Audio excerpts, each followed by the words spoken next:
You guys looking for a podcast? Well, this ain't no ordinary podcast. This is the Three Bells Podcast. With Triple J. Yeah! Mundo. What? And Shane O'Mac. Acknowledge me. Coming to you live each and every Monday night from Monday Night Raw, Tuesdays with NXT, and Friday Night SmackDown featuring WWE PPVs, news, and more. So tune in live and follow the buzzards. And if you're not down with that, we got two words for you.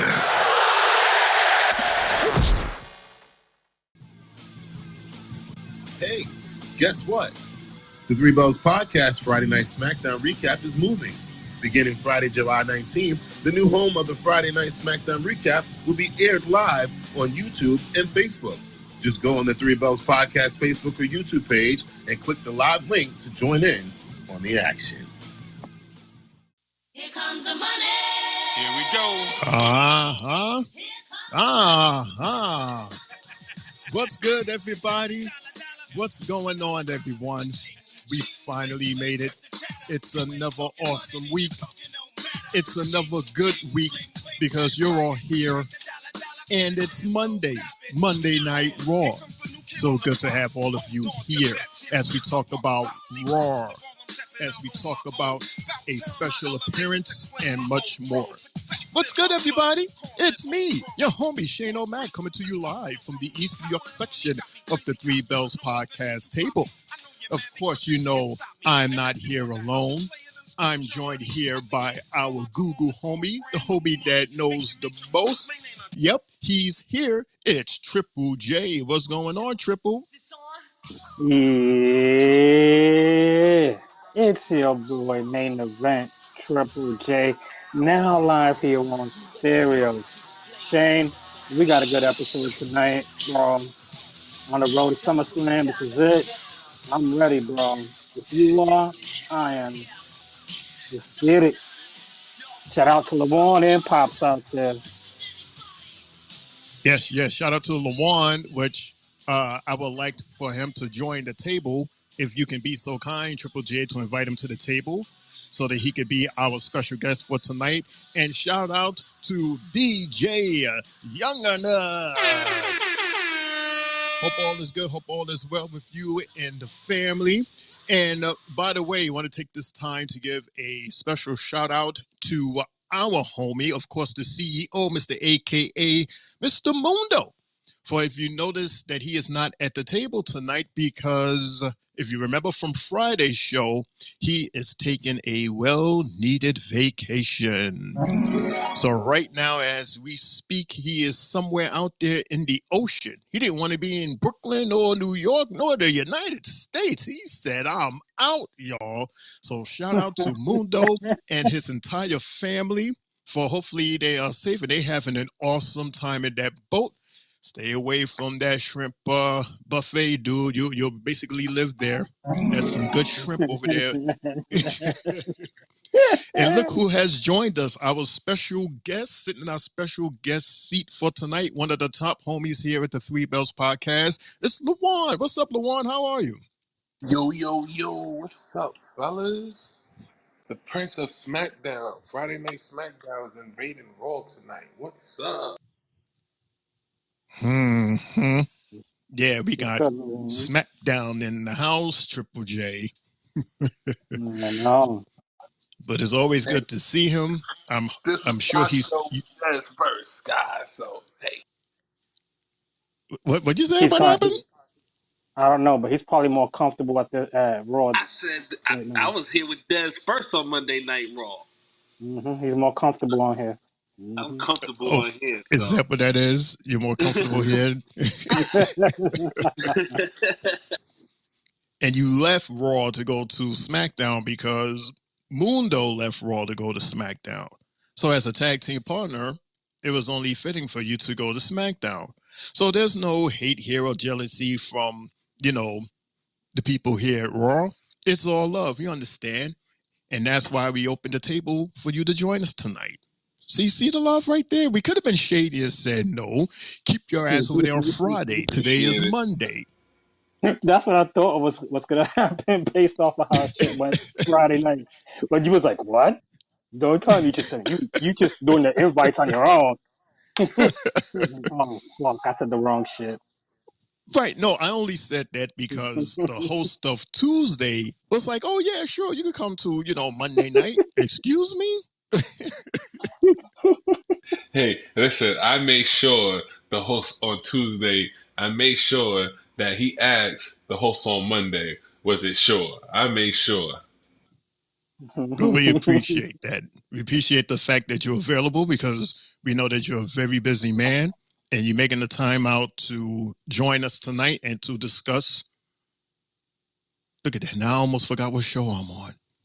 Oh. I was fixing my lips to say Yeah. SmackDown. I got to get used to this, man. Both myself and Mundo, we both have to get used to the fact that we switch shows. So, but we're here. We're here, and we're gonna talk. We're gonna talk Raw. As you know, due to the Olympics, we had to watch. Well, I had to watch Monday Night Raw on Sci-Fi Channel, just like we have to do again next Monday because the Olympics are on right now. Mm-hmm. And before we start to talk about the show, I know she's not a favorite of ours, Triple J and Lawan, but I do want to show love and show respect to SmackDown's Blair Davenport for her and her boo, NXT's Riley Osborne. Guess what? They got married Friday. So while everybody was in Japan, these two with her Jordans on, her A1s on, she married a boo. They got married. So congratulations to the newest couple of the WWE. Mm-hmm. Yeah, like I said, Jay. Congratulations. Yeah, she's not the most favorite of ours, but it's good to hear. It's good to see when two people who love each other they get together and they say, "I do, I do. You my boo, and you my boo." It's official. Yeah, that's what's up. Love it. So let's start the show. We're gonna start our Raw recap. So of course, first things first, as you know, this is SummerSlam week. So this Saturday, starting at what is it, 6:30, they're gonna have actually they announced today, Jay and Lawan, that they are gonna start the pre-show at 4 o'clock. And then the show is gonna start at 7. So it's 3 hours of pre-show. That's a whole lot of God talking. damn. Mm-hmm. God damn. And no matches on the undercard, if that's the case? It's Well, gonna they be just haven't three. mentioned it yet. You know how they usually do it. It always happens like around Friday. Mm-hmm. Because I don't know if I could deal with 3 hours of yap. No, no. Fortunately for us, Mm-hmm. we will start our watch party Saturday at 6:30. And the show will commence officially at 7. So at 6:30, we come on, we get warmed up, we talk about some of the matches. We are reminded of the picks that we've picked. And yeah, join us and watch us as we watch live. We watch all together. Mm-hmm. So they gave us a sneak peek of the arena where SummerSlam is going to take place in Chicago.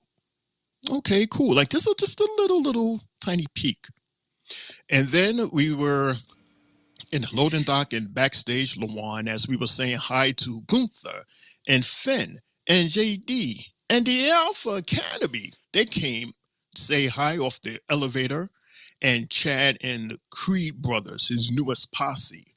So we're going to expect to see all of them later on today. Hey, we got a message from hey, get a load of this message. What's good, Three Bells Podcast? It's your boy Mundo, aka Mr. AKA himself, the CEO. Ouch. What up, fellas? I miss y'all so much. Thank y'all for holding it down. Shannon Mack, Triple J, and my boy, the former Prince of Monday Night Raw, the current Prince of Friday Night SmackDown, LeVon. What's going on? Shout outs to Pops. What's going on, Pops? Mars, my guy. What's going on? And of course, Spotlight. What's going on? Yeah, I'm out here in the middle of the waters right now. I miss everybody. Just wanted to show some love. And again, thank you so much, Shane O'Mac, Triple J, LeVon, Three Bells Podcast. Let's get it. Good grief. Talk about Jay LaWan, Logan Paul. There's going to be Mundo. Like, jeez, what are you under the water giving that message? But thank you so He's much, under Mundo, the for the sea. shout out.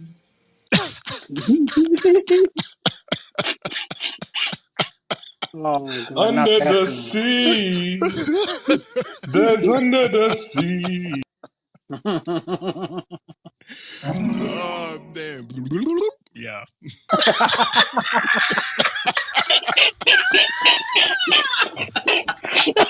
All right, let me stop before he leaves a whole bunch of messages.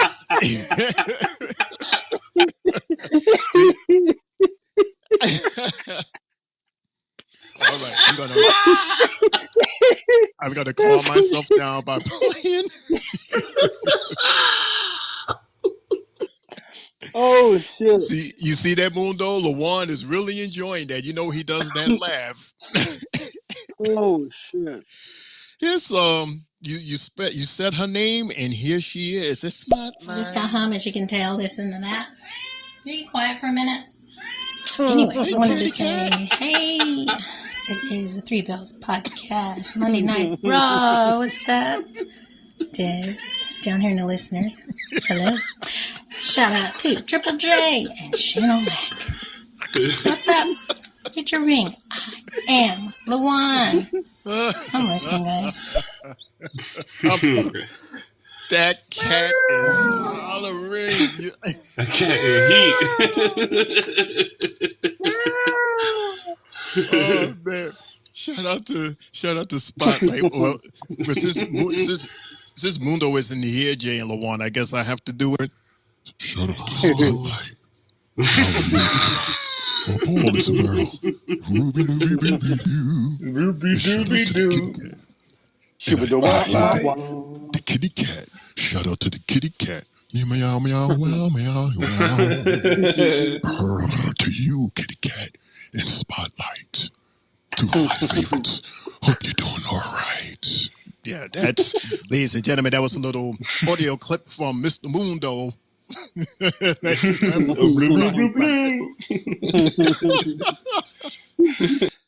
Okay, so I guess this is Spotlight without the kitty? With the kitty. Okay, just the kitty. Shout out to the kitty cat. We got another animal that likes our show. We got Triple J's dog, and now we got Spotlight's cat. Oh yeah. Shows for everybody. I would say my mouse, but he's dead on a trap.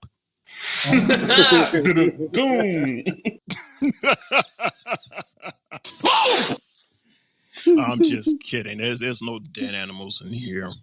But I will say this though. We are leaving my apartment and we are going in the ring. We're in the ring, fellas, for we have this very interesting conversation between Mr. Drew McIntyre, Seth freaking Rollins, wearing the most unusual ref blouse and black referee leotard pants and some heels. Ooh-wee.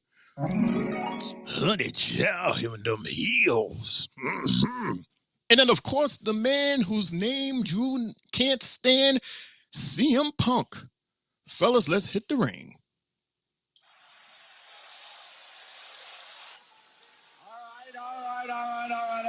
right. I can see there's a lot of tension here. I know we're talking about the rules and regs for SummerSlam, but we need to get something out of the way for tonight. This is direct from the office of Adam Pearce. You two are not to lay a finger on one another. Or the match nailed for SummerSlam is off. One step further, and this is from Pierce. If you lay a finger on me tonight, the match for SummerSlam is off. Bang. Well, CM Punk says there's nothing to do here then. Hey. Okay, CM Punk rolled out the ring. He's heading towards the announcement table. Sorry, Punk. I've got self-control. I can wait till Saturday. Don't be such a coward and get back in here. You coward. I'm not scared of you, Drew. I'm certainly not worried about anything you're going to try to do to me, Seth. I'm worried about what I'm going to do. So I'll just kind of take myself out of this situation. I'll just sit over here, calm, cool, and collected. I know you love to call the shots, don't you? You love to think you're in charge of everything. Everything's got to be CM Punk's way. But that's not how this is going to work. And it's certainly not how SummerSlam is going to work. Now, look, I didn't have to be the referee for this match. I volunteered because you two idiots scared off any other official back there. But I can go right back there, right now, take off this here referee shirt, give it to Adam Pearce, and the whole thing's off. Damn, he got them by the balls pretty much. But I want to see the two of you fight. Can you imagine if this was Drew McIntyre wants this fight. The people of St. Paul want this fight. And if you want this fight, then I suggest you get your ass back into my ring. Asserting his authority. There he is, the boot-looking office boy. Jeez. Sure. You love the fact that you can lord over me and I have to do what you say, so enjoy it while you can. Seth, don't listen to him. Don't worry about Punk. Just listen to me for a second. You and I, we don't always like each other, but our relationship is a professional rivalry. We just want to be the best. Sometimes I'm an arse. Sometimes you're an arse. We just want what's best for the future of WWE. That is not what's best for the future of WWE. You said it yourself. He is a cancer. Corporate man Punk. And management's here, down in NXT, and the kids here, poisoning their mind. After all of our hard work, the true workhorses, he's going to screw it all up. Remember that on Saturday. That is the real enemy. Oh, playing mind tricks, huh? You know, Drew, you are an idiot, and you said a lot of things wrong in your life. You are right about one thing. If there is anybody that hates CM Punk as much as you, it's me. And for good reason. The thing you're overlooking, however, is that if there's anybody that hates you as much as CM Punk, it's also me. And so, if you two wouldn't mind shutting up for about 3 seconds, I will get to the rules and regulations for what will be a violent masterpiece at SummerSlam. It should have been just a no disqualification. Can you imagine that? At first, we were thinking triple threat. There is only one regulation. You two will listen to everything I had to say. I call the shots. I'm the boss. I'm the law. I count to 3 when I want to count to 3. You tap out when I say you can tap out. If there's a count out to be had, maybe there won't be any count outs. I don't know. I might count to 10. I might count to 20. I might count to 1,000,000. I mean, well. Disqualifications? Referee's discretion. The bottom line is, if either of you two get out of line, you got a problem with what I say or my rules or the way they call my match in my ring. I'm not some little referee that you can just push around. No, I'm a spiteful little bastard, and I will put your head in the dirt. Seth is going to have so much fun. I think you being a referee is a hat on a hat. Based on the way you dress, I'm sure you probably like something like that. I hope you referee way better than you dress. I don't believe you. You're a liar. You're going to be non-biased. You're going to call it down the middle. That's fine. If you plan on screwing me on Saturday, there's nothing I can do about that. I'll deal with you Saturday. One thing I don't want you to do. I think he hates Punk more than Drew. I don't want your help. Like all I around, never needed personally it. and professionally. I've never wanted it, and I never want to listen. Punk, I think you're worried about the wrong person right here. You should be worried about the 6'5", 280-pound man you've screwed over and over again. Crowd cheered that. I hate you. I can't stand you. I hate you're like some kind of Charles Manson that's poisoned everyone's mind, including these fans that chant your name at me everywhere I go. I can't go to the supermarket without hearing your stupid name shouted at me. Segment is awesome. Can you imagine that? I've spent 7 months saying everything I basically had to say. At Royal Rumble, I wanted to rough you up just a little bit, and I tore your tricep. I took you out for 7 months. I wasn't even trying then, man. You screwed me at WrestleMania out of the world title. You screwed me in front of my family in Scotland out of the world title. What do you think's going to happen on Saturday? Right now, I'm not your enemy. This is me chill. That bell is your enemy because when it rings, I am going to violently assault you. I hurt you already. I'm going to blacken both your eyes. I am going to break your jaw. This isn't a wrestling match. I know you say you hate him, but I know you've got compassion in your soul because he will have to stop that match because I won't stop until your heart does. Damn. You want to know? Damn. You want to know the best thing about it? It's in Cleveland. It's in a stadium. I'm going to get paid so much money to do something I would do for free.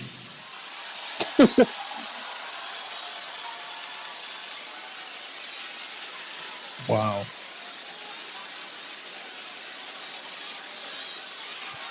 That's feelings, by the way. That's emotions that did that promo just now. For you to say the stuff you said. For 10 years, I was absent from this company, and they chanted my name. Yep, this is true. They sing his song, they chant my name. You're the third wheel in this match at SummerSlam. How's that feel, Drew? The one positive about PDS, which is punk derangement syndrome, which you both clearly suffer for, is you get to be in my orbit. You get to breathe the rare air that CM Punk produces. I hope you enjoyed the last 6 months. Because hurting CM Punk was the best thing to happen to your career. And the worst thing to happen to your career was hurting CM Punk. Mm-hmm. For all your accomplishments, for everything you have, for how tall you are, for how big you are, for how mean you are, you're stupid. And you continuously dumb yourself out of position. You dumbed yourself out of the world title at WrestleMania. I'm your enemy, but I'm not your worst. You are. And you're constant dumbing yourself out of position. You're going to do the same thing on Saturday because you're stepping in the ring with the best in the world. I'm not as tall as you. I'm not as big as you. I'm probably not as fast as you, but you know what I got? I got heart. You know what I got? I got the people chanting my name. Wow. The people, wink, wink. What do you got? And he's showing the bracelet. He's holding the bracelet. Punk charges him. They're standing nose to nose. That was so greased right there by McIntyre without even talking. He was like, there you go. Wow, that was interesting, fellas, wasn't it? Yes. Excellent promo. Excellent way to start off Monday Night Raw. Mm-hmm. Awesome Seth way. Seth in that blouse, oh my God. I'll tell you, this man in his wardrobe, he love him a good blouse, don't he? Oh, shining and glistening. I mean, the whole outfit, that and the leotard pants and the high heel shoes, honey. He is rocking the referee outfit for the gala, the Met Gala. We see you. You better work them heels, girl. See you in May. This is going to be very interesting, guys, because basically, in a way, this is or can be a no disqualification and possibly no rules if Seth likes what's going on. He could just let it happen. If somebody were to grab something from out of the ring or an object or something, maybe he will let them use it and maybe not. It's like, because now I see it, because I said I'm surprised this wasn't a no disqualification, but if it was a no disqualification, who knows what they would have done.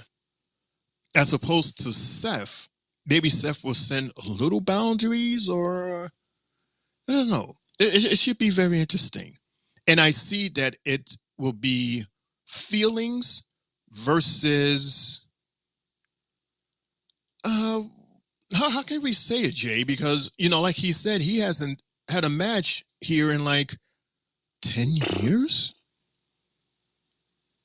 So that's a lot of pinned up strength. First singles match. Mm-hmm. Yeah.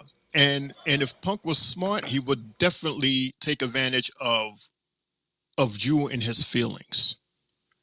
Because fellas, one thing about somebody that fights or does action with their feelings, they could get very clumsy. They could do a lot of stuff that they didn't mean to do, but they were so engulfed in their feelings and totally forget what they should have done mentally and physically. Drew can stand there and he can trip over air because he's so enraged. And this could be a huge, huge help for CM Punk. Don't you think, Jay? Don't you think, Luan? For sure, for sure. Like what I was thinking was, imagine the fight ends in a no contest. Huh. Like just imagine some shit like that where one of them hits Seth and Seth is like, you know what? Fuck it. Fight's over. Or they wind up both knocking each other out, and Seth Rollins screws both of them at the same time, counting them both out. Yeah. Double count out. I screwed you and I screwed you. Fuck both of you. And then Type and then shit. what it does is it creates the storyline for Bad Blood in September. Which is not bad. I wouldn't mind. I wouldn't mind a singles match with these guys, any of these guys. But a triple threat with them at Blood for Bad Blood for Seth Rollins to maybe interrupt, do some shit just like I just said, count them both out. It's gonna feel like a screw drop from both of them. So that's Bad Blood. Oh yeah, but imagine at the same time all the anger that he's had towards CM Punk, he just takes it out on him. I could see some shit like that too. If Seth goes heel, that'll be some shit. I don't know yet. I don't know if he goes That heel could yet. be I some wouldn't shit. mind, but something is gonna happen. I think him and Punk will have a better rivalry than him and Drew, than Punk and Drew. Because it's more personal. It's more personal for Seth. There ain't no feelings Oh, involved. It's some personal shit. it's personal for both peers because Seth Rollins has been beefing with Drew McIntyre ever since he helped out Judgment Day from last year's Survivor Series. So they've been bumping heads already since then. And then he took his title. It's just so much going on between all those three guys, and it's like they're merging everyone's story all together at the same time. And then you see like the other day how you see what Priest was allowed. I mean, no, not Priest, but what Drew was allowed to do. He was able to take a pic with Jack Perry from AEW. Punk allowed it, basically, like more or less. That was your feud going out, and this is your feud coming in. Two of the guys you hate the most. I thought that was dynamic. That is that the guy that was in that backstage footage with that whole melee, which was I guess allegedly the reason why he left AEW? Right, because Jack Perry used glass on a car instead of using plastic glass like a soft glass. He used real glass, and CM Punk wasn't having it. Ouch. Hell no. Nah. I don't blame him. What? I You know don't how thick blame that him. glass is? And it's crazy how, like, Jack Perry, we would never have thought that, we would have thought probably he followed in his father's footsteps and acted, but damn, he's a good wrestler. Not a bad wrestler, the kid. Wow, Jack that kind of Perry is the sounds GOAT. personal. That sounds You know who his personal. father is, right? Right, Shane? I know his father. Yeah, do you know who his father is? No, who daddy? Luke Perry, 90210. No way. Yes. Oh wow. Yes. Oh wow. Shout out to Luke He was. Perry. That was definitely a did you know moment. It sure Mhm. was. That was. See, if Mulo was here, he would have. Dun, dun, dun, dun, dun, dun, dun, dun, dun. Did you know? Did you know? It's like, no, I didn't, but thank you. But yeah, that's interesting, you know. And I like Perry. You know, shout out to Perry. He passed away a couple years back, as a matter of fact. It's Luke Perry. Yeah. So this is going to be, man, I can't wait for this match. It's so unpredictable, very unpredictable, and literally anything can happen, and anything could pass, and anything could be like happen or not happen. We just don't know. I tell you what, though, Lawan, if you can hear me, and Jay, you can agree on the chat, on our business chat, it says, and quote, "Let Lawan know I'll get him when I return." What did I do? I don't What know. did you do, I Mr. said Under under the the Sea? sea. That's where he's at. He at the ocean, man. He's in He the is not ocean chilling. under the sea. He is not an explorer of the Titanic. He is on Well, a boat. you the one that said about his mic. You the one that said a blue blue blue with the mic. After you said under, you inspired me to say that. We was all cool, but it was you that said under. Whose joke was funnier though? Yours. Yours. You're No. right. See, no, I'm not trying. I'm not even trying to talk Yours. about it. Shane brought it Yours. up. Between you and your laughing, see, you was laughing, see, and you was laughing super hard. You know my jokes wasn't that funny. You was laughing Triple super J hard was to rub laughing. it You on was too. Mundo. We laughing at The you. Spotlight Cat was laughing too. She sure was. She was cracking up.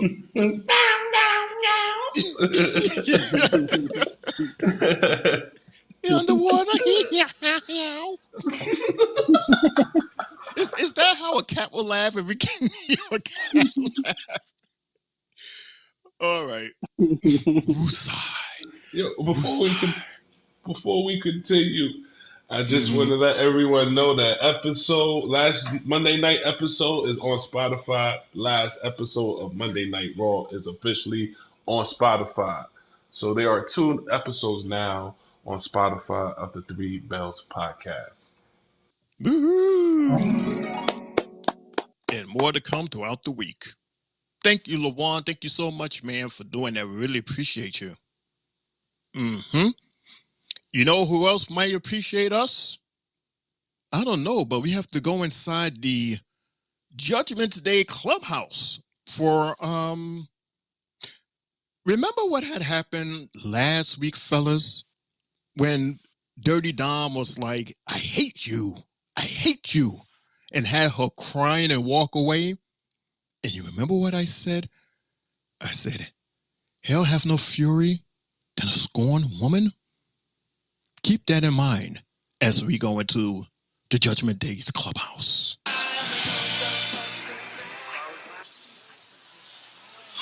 Well, Clubhouse is destroyed. Jelly Rolls? No. PlayStation is damaged. Who did this? Dom, really?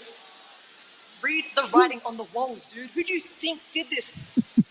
Liv, she's having a little hissy fit right now. But you know, the clubhouse, we can rebuild the clubhouse. But Liv, she can't rebuild the damage that I'm going to do to her at SummerSlam.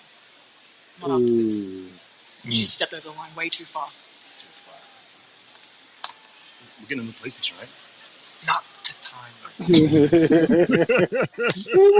PlayStation. Good PlayStation. Yeah, man. Fuck the PlayStation.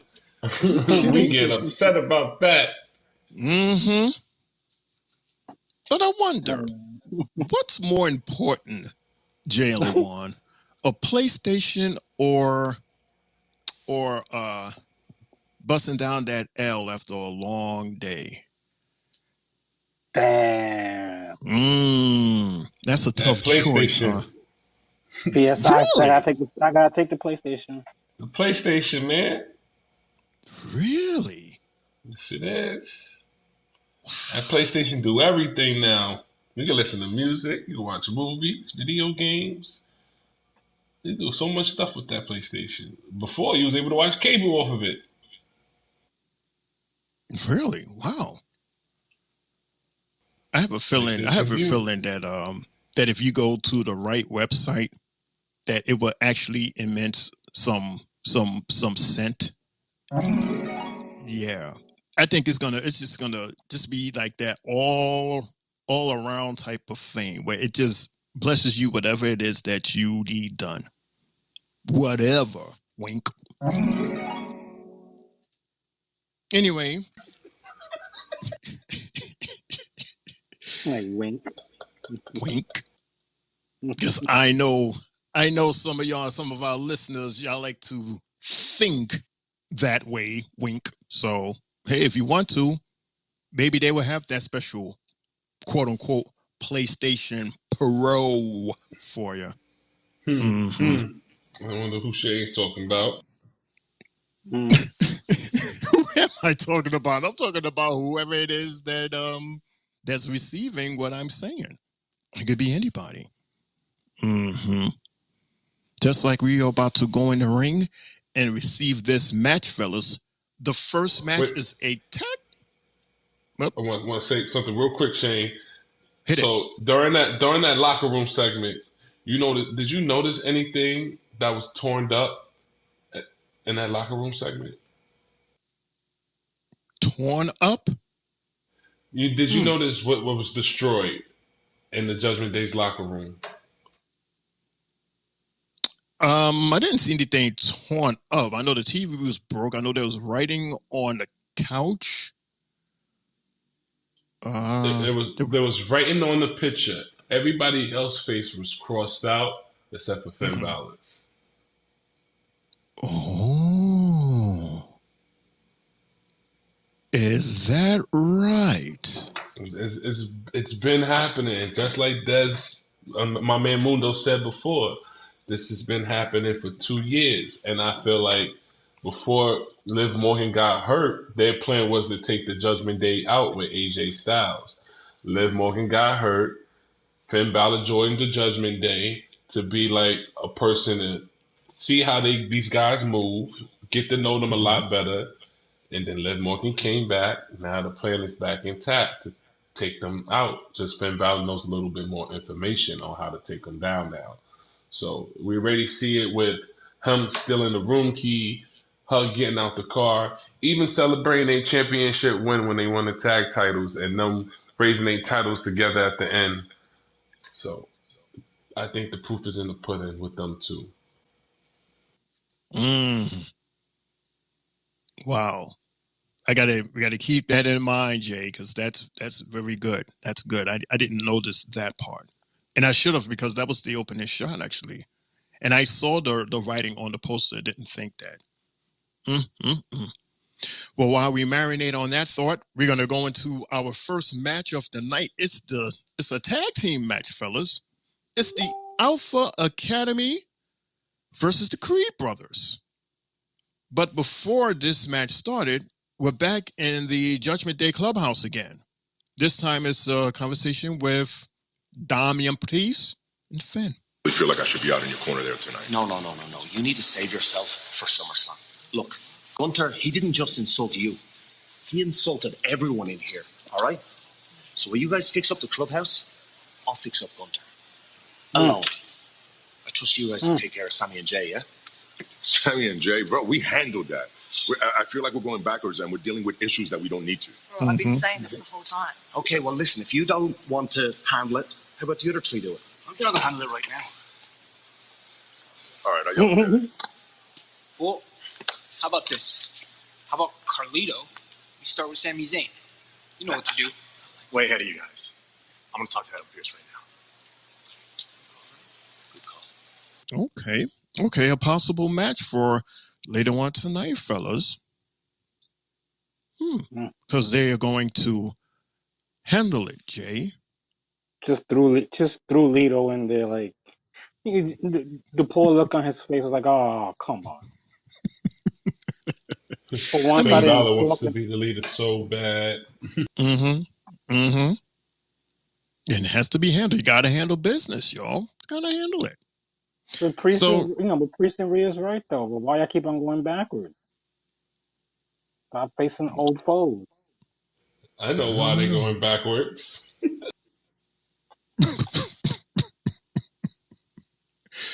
No, Lawan, why?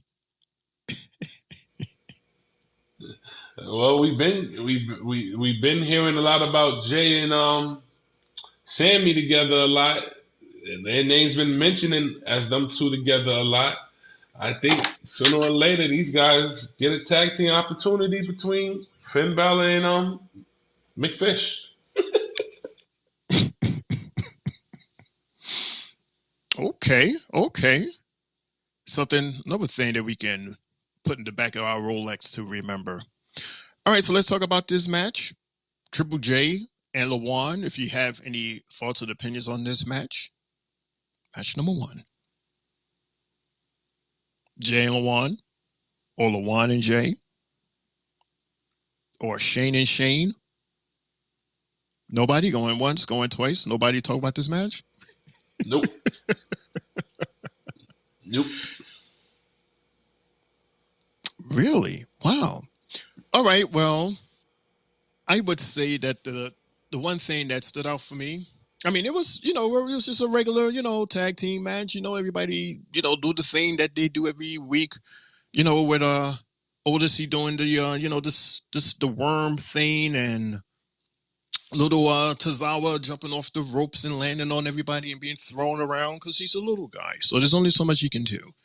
But the thing that really stood out for me was the thing that I wrote down. Oh, when they did when the Creed Brothers did that the double suplex off the rope from Otis, how you can hear them do the countdown. They set themselves up, and then you hear somebody say 3, 2, 1, go, to move. Like that always tickles me when you can hear the countdown before they do the move. And finally, Maxine, she done put the gloves on, and she stepped up to Mr. Chad, jumped on his back, and was like, enough is enough, God damn it. I'm tired of you doing the same spiel every week.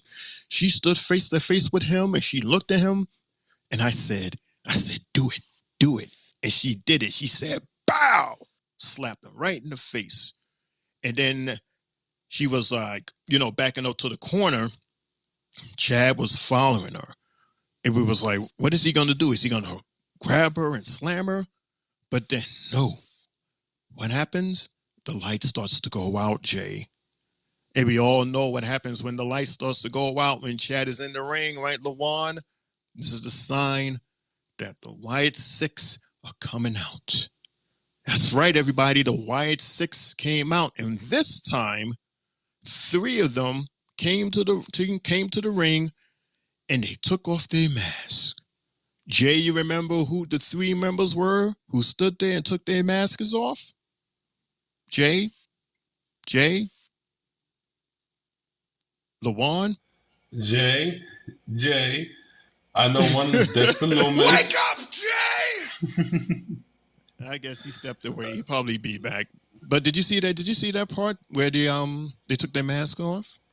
Yeah, I saw the part when they took their mask off, man. It's great that we're not going to see them without the mask because it could be a distraction when they're wrestling it.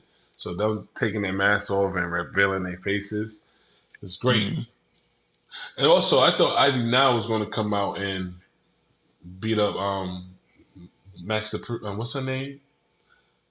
Max Dupree.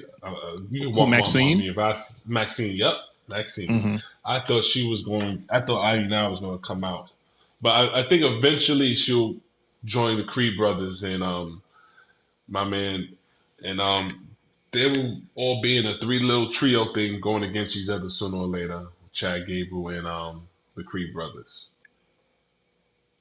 Okay, with Homegirl joining them, Yeah, and then okay, and then her and Maxine. I mean, damn. I mean, does yeah, Maxine fight?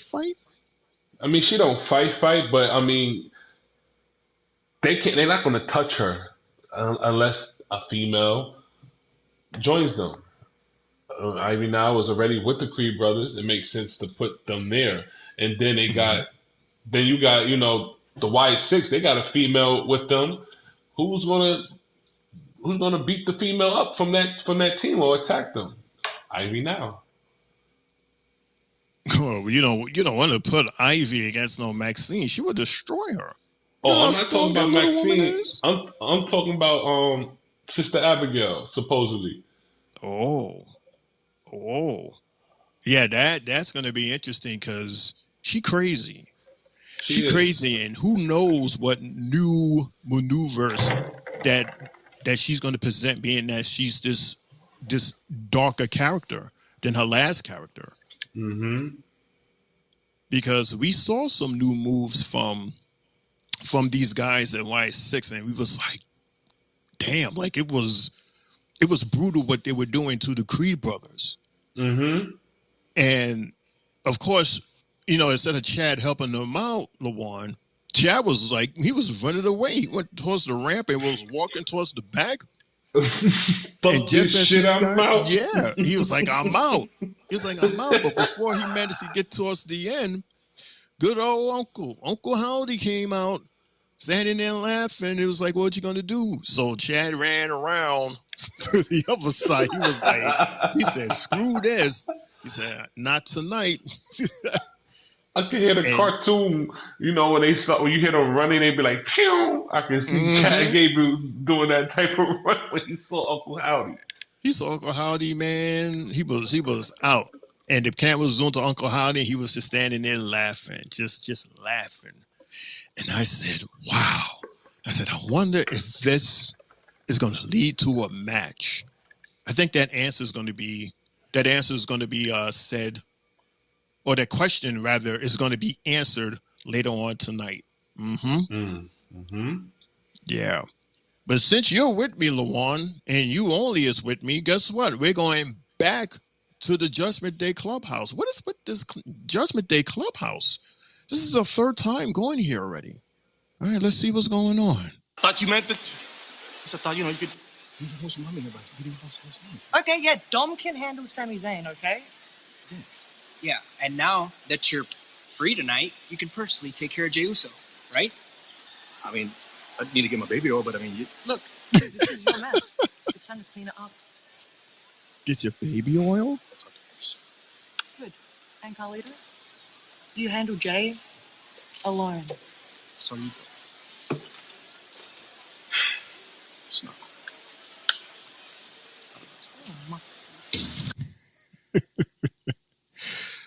I need my baby oil? What do you need baby oil for? That was crazy, Carlito.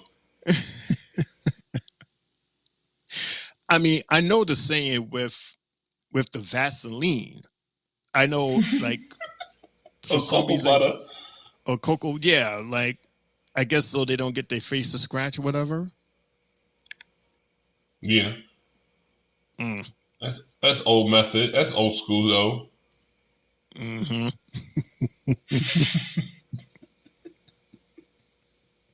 Baby oil.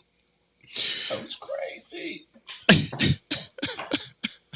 The baby oil. Can I go get the baby oil? No. Yeah. So, right. Like if you saying, yo, if you got some static with somebody and you're like, yo, Shane, man, yo, I got some static with these fellas down the way. Yo, why don't you come with me so that we can handle this? And I'll go, oh yeah, sure. First, let me just get some baby off in the back, and I'll meet you in the car. You'd be like, what? Like that? You'd be like, never mind. Put some dirt on your face. Right. Like, what the hell you need baby oil for? It's like, no, dude, we going for a fight, like a fight. I'm gonna keep it clean. keeping it clean. But Keep baby PG. oil? I'm just saying. So we going straight to another match. Believe it or not, Raw was packed with matches tonight. Match number 2, Lawan. This is Sheamus versus Bronson Reed, or how I would like to call, and Mundo does not like this term when I say that this was a meaty match. Whole lot of meat. Flubber. He likes to say, he calls it fat or husky. Yeah, they're them two husky boys up in there. And it was, your usual big man versus big man match. Power versus power. Jumping off the rope and hitting them at the side of the ring and throwing them at the table. To show strength. Who's stronger than who? Who could dominate who? And it was just going back and forth, Lawan. Nothing really stood out that I wrote on my paper except that Mr. Pete Dunne, Mr. Pete Dunne, he comes in and he helps out. I don't know if he meant to help out Bronson Reed, but he took a shot at Sheamus's head with a, how you pronounce it? A shillelagh? A shillelagh? Shillelagh. A shillelagh. I was close. Oh, there's Triple J. All I had to do Guess is who's mispronounce back? something. Guess who's back? See, that's What the secret, happened? Lawan. You Don't worry mispronounce a about what word. happened. Don't worry about what happened. Well, you better mop it all up before it gets sticky. Yeah, but you know what? You know what happened behind it, though. You don't want to know what happened behind that, so you don't want to know, I man. don't want. I'm I don't hurt. want to know I'm either. hurt. I'm hurting right now. I'm hurting right now. Oh, it had to be with something that he consumes. It had to be. Yeah, yeah. One That's went, how Pete. one dropped, and the other one flew. Oh, Oh no! Oh no! There you go for a double whammy. I mean, I don't understand if it was one thing, but damn, two. Yeah, it's no. hard to say goodbye to He yesterday. did a Seth Rollins. He fucked them both over. He dropped that shit. He dropped that shit. He said, "Oh no, no." I was surprised I didn't even hear the bang on the floor when this shit happened. My mic was open. No, No no. mess. I'm sorry, Jay. Mess. He's It's bringing. He's alright. bringing that SmackDown humor here to Raw. That's what that is. Damn, Jay. It's all love. This It's happens to me best. at least once a week. Once a week. Gotta get a Yeah, tray. we just started. We need a table. I do. I have my dresser is like an old sewing table dresser from like the '70s and shit. So when the shit spills, there's like a little crack in the mother, and it starts, shit was just going into my fucking clothes. Oh no! Oh, no, no, Yeah, no. Oh no! yeah, yeah. Well, I hope everything is okay. Yeah, I took control of it. I took control. Okay. Okay. So you hear everything is okie dokie. Yes, sir. Yes, sir. Dookie. No yeet. No yeet. Wow, that's a moment of silence for the things that are no longer here. Yeah. Can we get Wow. can we get And 3 bells for that? it's usually like the best one. Like you have that good piece of cake. I mean, it really tastes good, and you about to really go in, and you stumble, and it falls on the floor, and a dirt floor at that. You like, and you Come so on. mad. You know how mad you are because that's some real good ass cake. And you had to drop it. Damn. 10-second rule. Ugh. We have a message. Let's play this message as we woosah. So, I came here to kick ass, only to find out that Mundo's in the crowd. They're betraying it all. See, Shane O'Mac and Triple J, I'm gonna spare y'all this time around because y'all from Brooklyn. But I am, you Harlem motherfucker. Come get this work. Nah, I'm just playing. What's popping though, y'all? What up? Tuned in, locked in, all that good shit. You can't reach Mundo anyway. He's out, according to Lawan, under the sea. So yeah, he's Mundo, you see? he's playing shuffleboard on the tank. Yo, Mundo, I've been chill. You see what Shane O'Mac is saying? I ain't inspired anything. This is all inspired by LeBron from Friday Night SmackDown. He's the inspiration behind all of the underwater jokes tonight. So if you hear anything,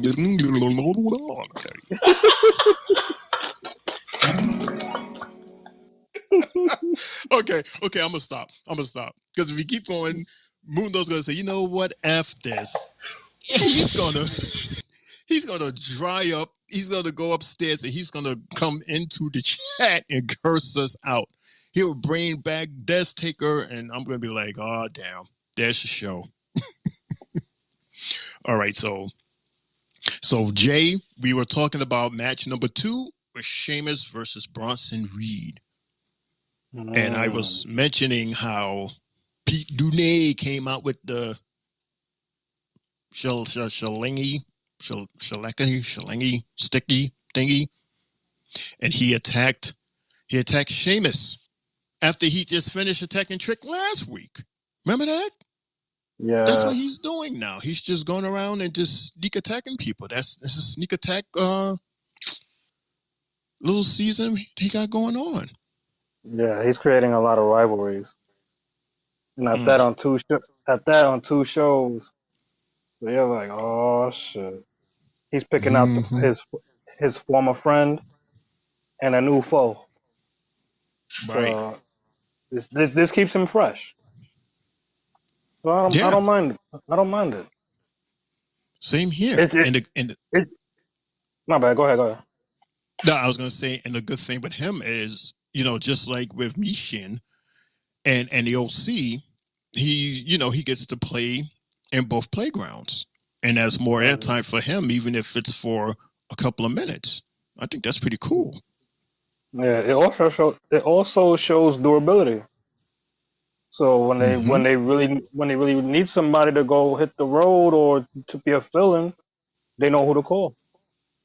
Guys like a person like him, a person like Michin, like you said, in the OC, they'll call him real quick. Y'all want a triple duty tonight? Okay, come on. We got 5 minutes for you. Yeah, looking forward to it. Facts. Then he goes tomorrow. Right to NXT. And continue his beef with Trick. Yeah. So which match would be more how can I say this? Which match I guess would be more satisfying to see the end results of? Because he snuck attack Pete, he snuck attack Trick, and then he turned his back on Sheamus. I guess because he felt that Sheamus turned his back on him, and then he attacked Sheamus. So there's that little history, that's a little relationship that they have there as bros, compared to him and Trick. I think that one means more. Mm-hmm. The Sheamus I compared to Jay. Trick. Because this is what 2 weeks in a row where he's been bothering Trick. Like last week he was in the locker room and he was like, "Go figure it out yourself." And then the next week he's still in the locker room again with Trick. But then this time later on he beats his ass. So I think eventually what Pete is gonna be doing, it's just going after people that he feels either betrayed him or is getting in his way before they betray him. Right. So in order to get to Ridge, he's gonna go handle Trick for a minute, fight him, and I think eventually that's what will be the setup. He crosses I Ridge agree, after he fights Sheamus. I agree with Triple J, um, on what he just said. Even with the better outcome between Pete Dunne and Sheamus, for the simple fact that Sheamus, he knows how to. He's a better wrestler in the ring, and every match that he has, he knows how to put people over. He knows how to make certain bumps and make other wrestlers look good, such as Drew McIntyre, Sami Zayn. These guys know how to make their opponents they're going against look real good in the ring. And if I see Sheamus and Pete Dunne going against each other, I'm pretty damn sure that the crowd that's going to be a banger, as what Sheamus always says. Yeah. Yeah. Because it's not just a fight. Again, there's that relationship back there, so there's feelings That also. too. Yeah. Wow. Wow. This should be interesting moving forward. Yeah. Speaking of looking forward, we actually had a quick look back at that whole big brawl melee that happened between Gunther and Damian Priest. Remember all of that was going on when Gunther he was given his promo and used the word the street trash phrase again, and then Damian Priest he comes out and he didn't even say anything. He just went straight for Gunther's head, and it was that whole melee, and that's what we was shown. Just a reminder of that, and to remember that for moving forward, and moving forward being what we're going to see next is this video package from the Damian Priest. There's been a lot of talk about my past lately. How I was raised, how I lived on the street. And all this talk is coming from the one guy who has no understanding, has no idea of what that's like. None at Here's all. a guy, Gunther, that grew up with, here you goes. You want the best training facility, the best training team? Here you go. How about a group of people to tell you how great you are? Here you go. But what he doesn't have is what could not be handed to him. No tiene corazón. Now, Gunther, He don't got heart. Street trash. Okay. That translates to me as a Puerto Rican badass. So yes, I am. To me, you're what, a European product of ingenuity. That translates to you're an ass. The WWE ring was supposed to be a place of salvation for me. A place for me to forget about my past. But at SummerSlam, that ring will become the streets. And so I said, mi body. And your ass is going to get mugged. Because I'm going to rob you of this idea that you could take this World Heavyweight Championship from me. And so, mi calle. My I street. lived to fight for everything I got. And now I'm willing to die for everything I have. Damn. Are you? Bienvenido a mi casa. Welcome to my neighborhood. Joe. Oof. I just want to say that was probably the best promo Damian Priest has cut all year so far. Really? I think so. And I think it's about time that he starts talking like that. You know, he sounds serious. He sounds imitate. You know, he sounds scary. He sounds like he's going to whoop somebody's ass. I haven't heard that from him lately since he had that title. And now that he's going against Gunther, another wrestler that now to make other wrestlers look good, it works. And Damian Priest looks like the bomb. He looks like a fighting champion, talking, acting like this, coming in the ring and no word, just straight, pow, right in the face. I like this for Priest. New York style. Right, Puerto Rican, New York style, bro. You know, Triple J. Exactly. But he's from your part of the town though. He's uptown.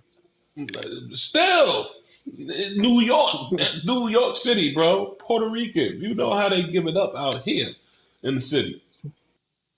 Oh hell yeah. Yeah, they don't play.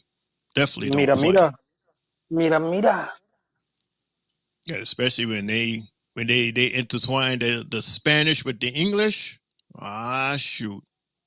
You'd be like, what do you say? I say, I don't like how that sound. Like it sounds brutal. It sounds, you know what I mean? Like, what do you say? He's gonna rip my head off. What he said? He's gonna put a shoe up my ass. What's That's why I'm like, wow. But I will give this though. You're talking about Gunther. He definitely brings out the best out of everybody that he fights because of the fact that you can't step to a guy like him half stepping. Not only do you have to come full, but you have to add some just to get to his level because he's a strong, powerful dude. And you're going to have to do a lot in order to present a good match with that guy. And that's when he commands that from everybody, from all his opponents. And they do it. They give it to him. Even though most of the time they lose, but at least they gave, for the most part, a good match. So I give him that. So with that being said, man, I can't wait for this match between him and Damian. I think we're going to see the best of Damian Priest. I honestly think that we're going to see strength from him and moves from him that I don't think we have ever seen before because he's about to fight somebody that I don't think he has ever fought before. Again, this guy Gunther, he commands the best from you. This is going to be an interesting match on Saturday, fellas. Very interesting, and it's for the World Heavyweight Championship, Lawan. So yeah, Gunther's no joke. The first time I seen him wrestle was against Dragunov. This is when Gunther was a little thicker on the side, and man, oh man, these guys was fucking each other up. From the slaps, from the slams. Yo, I would have thought one of them really got hurt the way they was beating each other up on NXT UK. So let me ask you this, Lawan and Jay, being that you guys knew him way back then when he was the big guy, that big guy. Is he a better fighter now than then? Was he more brutal then than now because of the fact that he was husky, like he was really husky back then? I would Well, say we go ahead. I would say we're getting the best of him now because even though he's the way he is as far as a competitor now, he's still just as dominant as he was on the UK circuit and in NXT regular. So it's like the man knows how to win regardless of the weight that he carries on him. So because Ludwig was just as big too. Ludwig was fat, just as fat too. Right. And they've been friends since they were like 15 years old. So it's a great transformation that he's done, but he still is a ring general. He's still dominant, and he's gonna have himself a good one this weekend for sure. But like I was saying before, and I said it last year. I mean, not last year, but this year that he was my MVP. I still keep him as my MVP, but I still feel he's gonna lose. I'm staying confident in my boy Priest on Sunday. I mean on Saturday. Interesting. Anything you wanted to add to that, Lawan, before we move on? Or you good? Yeah, Gunther was way more chunky before, man. I just think he could just move a little bit more better in the ring, but he was doing the same shit he's doing now, and he has got a lot better at talking as well since being in NXT UK. But Triple J bugging, Gunther's winning that. You bugging. You are bugging. I Watch, like the watch my, tension. I can't wait till watch my guy Thursday. win. Save Watch it for my guy Thursday. win. I'm staying with my Boricua all day. That's right. Lawan is having for those of you who are listening, Lawan he has his own show also, and he is going to have a what is it that you're going to have? Why don't you tell us what's going on Thursday, since you mentioned Thursday, Lawan? Thursday at 8:30 p.m. we're going to be having a SummerSlam prediction show. So we're going to basically talk about some of the storylines that have been going on, some of the some of the wrestling moments right now that's been going on, and we're going to talk about some predictions. We're going to make some educational predictions on Thursday on the SummerSlam card. So tune in. Triple J will be there. His sister will be there. I'm trying to get Shane O'Mac there, and Boom said he will be there. So Mars, if you want to join up, you are feel free to come up and talk, my brother. Dr. Killjoy, you are free to come up and give your prediction as well. Cool. This Thursday at 8:30, check for Lawan with the Tri-State Mania. It's the I Am I. Is that what that says on your circle? Yeah. I am L. I am L. What I said, I. I thought it was a capital I. Of course it's going to be L. Hello, Lawan. Not I won. But yeah, visit the homie 8:30 on Thursday. And have your predictions also for the SummerSlam this Saturday at 6:30. Pre-show at 4 p.m. Woo. Shout out to Dr. Kill. The doctor's in the house, everybody. And also Mars. Shout out to Mars. Hope you're making some good rice. Don't burn that rice tonight, buddy. Good to see you all. And of course, Mr. Mundo, he is on a boat on top of the water on his vacation with his family, chilling. So shout out to Mr. Mundo. And of course, DJ Younger Nerd. I wonder if they asked him to play music on that boat. Can you imagine? He would flip that boat upside down with his hits. I mean, he got some good music from the crate music. Mm-hmm. What's up, Jay? You know what's crazy with Gunther? And you know what I'm gonna say? That's bad juju for this guy, for Keith Lee, because Keith Lee was told to lose the weight and he'll get a better push. When he said no, they booted him, and Gunther said, "You know what? I'll lose the weight. I want this opportunity." And look at what's happened. Gunther's took in it and flew with it. So, man, are you saying that this could have possibly have been Keith Lee had he had lost the weight? Right. We could have been looking at a better Keith Lee. I think that's why Michin gets punished the way she does. Because of him? Oh, I hope not. I hope not, because she seems like dedicated. Like she's on both shows, and she actually like performs well on both shows. Without a belt. I hope not. Right, without a belt, but she still gets to shine. I mean, not everybody is going to have the opportunity to hold the belt. At least not now. Maybe in the future they will say, because you've been so dedicated to us, here's the new story that will lead up to that. That's why I say a lot of times to a lot of the superstars who hasn't won a title yet, just hang in there. And, just like everybody else, Jay, that has won a title, there was a time where they didn't have a title. And they had to grind just like all of these guys have to grind to get to that moment. And then once that moment happens, you'll be ready to just kill it. But maybe they feel that now is not the time, but just hang in there, and then eventually it will come. And I totally believe that for Michin.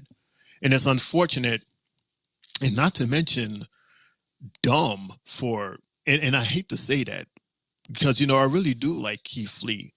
The fact that he's that size and can do what he do in the ring. And can you imagine if he actually did, lose a couple of pounds, how much more agile on top of his agility he could have been? That would have been amazing. And he was he held 2 titles at the same time in NXT, didn't he? Yeah. Yeah, he did. Mm-hmm. I think now that Triple H is running the program now, I think he'll eventually come back. I believe Buddy Murphy was going to do it too, but they offered him a deal that he couldn't resist. Mm. Mm. Well, shout out to Buddy. That's Rhea Ripley's husband. Lucky son of a gun. Anyway, I mean, did you see her tonight? I mean, good gravy. She looked amazing tonight. It's amazing every night. Mm-hmm. Mm-hmm. All right. Speaking of feeling amazing, let's go to the ring for our match number 3. This is Jey Uso versus Carlito with the whole yeet chant. And somebody apparently is premature yeeting and a whole bunch of stuff that was going on between Pat and Michael with the little yeet fest that was going on tonight. Yo, These Pat was retarded. He's like, I'm eating longer than usual. I said, yo, what the fuck? Yeah. That's like taking a Viagra. He's lasting longer now. This guy is funny as hell. Oh man, I'm gonna miss them two together, man. Damn. Mm-hmm. Yes, it's good that you say that because that was on the news how Pat is once again he's leaving us. He Bullshit.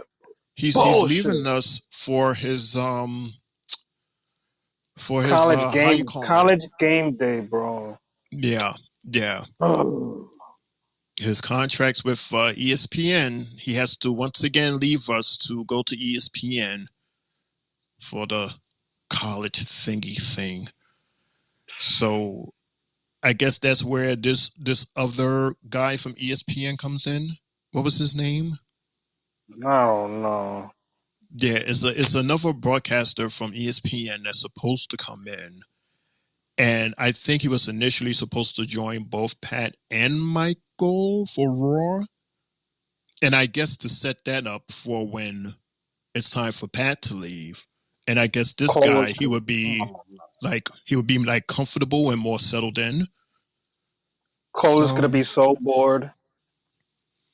yeah, it's not going to be the same. I mean, hopefully, whoever Michael teams up with, they will have like a good rapport together because there's nothing better than to have like that cool homie just to have, by your side rather than someone that is new and you still like have to figure out how you could talk to this guy and and Mm. you might have to like censor yourself because he could be like sensitive and it's like, oh, I hate working with guys like that. We have to watch what you say and be careful how you say it because you don't want to offend them. And this is coming from a past partner, Jay, where it was no censorship. You can say whatever and your partner knew that you was being funny and to never take serious. Yeah. You see, that's Yeah, crazy because with Pat doing what he's doing, I can understand why he's going back to ESPN. His contract is crazy with them. mm-hmm. Son's making 85 million over 5 years, so that's more than what WWE's giving him. So Yeah, I see I don't why. blame him. I don't blame him.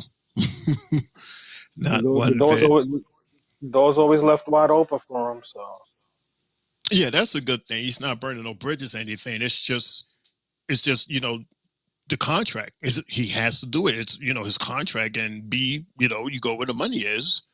At the same time, it's like, I always got love for you guys. If anything, you guys can always come to will he still have his podcast show, right?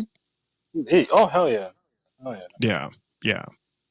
But this I, time for like college game day, he's able to take now his set and his crew onto those shows to college game day. That's why they're doing it more or less. Okay. Wow. Shout out to Pat, man. All the best to you, man. Miss him already. Because before you know it, it's going to be time and he has to leave because it's already this week. We're about to hit August. So, yeah. Oh, shit, yeah, and college football starts soon. Yeah. Mm-hmm. Oh, man. So before we talk about this match and before we talk about this clip that happened before the match, let's listen to some messages. It's from the doctor. Doctor? See, Hodge Boy, Dr. Killjoy. What's good? What's good? What's Thomas? Thomas really good, really good. Alright, so first off, what up, Triple J? What's going on, man? What's up, Shane O'Mac? What's up, I am J? Or I am J. Is it I am J? I am I? You're you? See? Okay, whatever. Anyway, Hodge Boy, Dr. Killjoy. What's good? What's good? What's good? What's Thomas? Thomas really good, really good. Alright, check it out.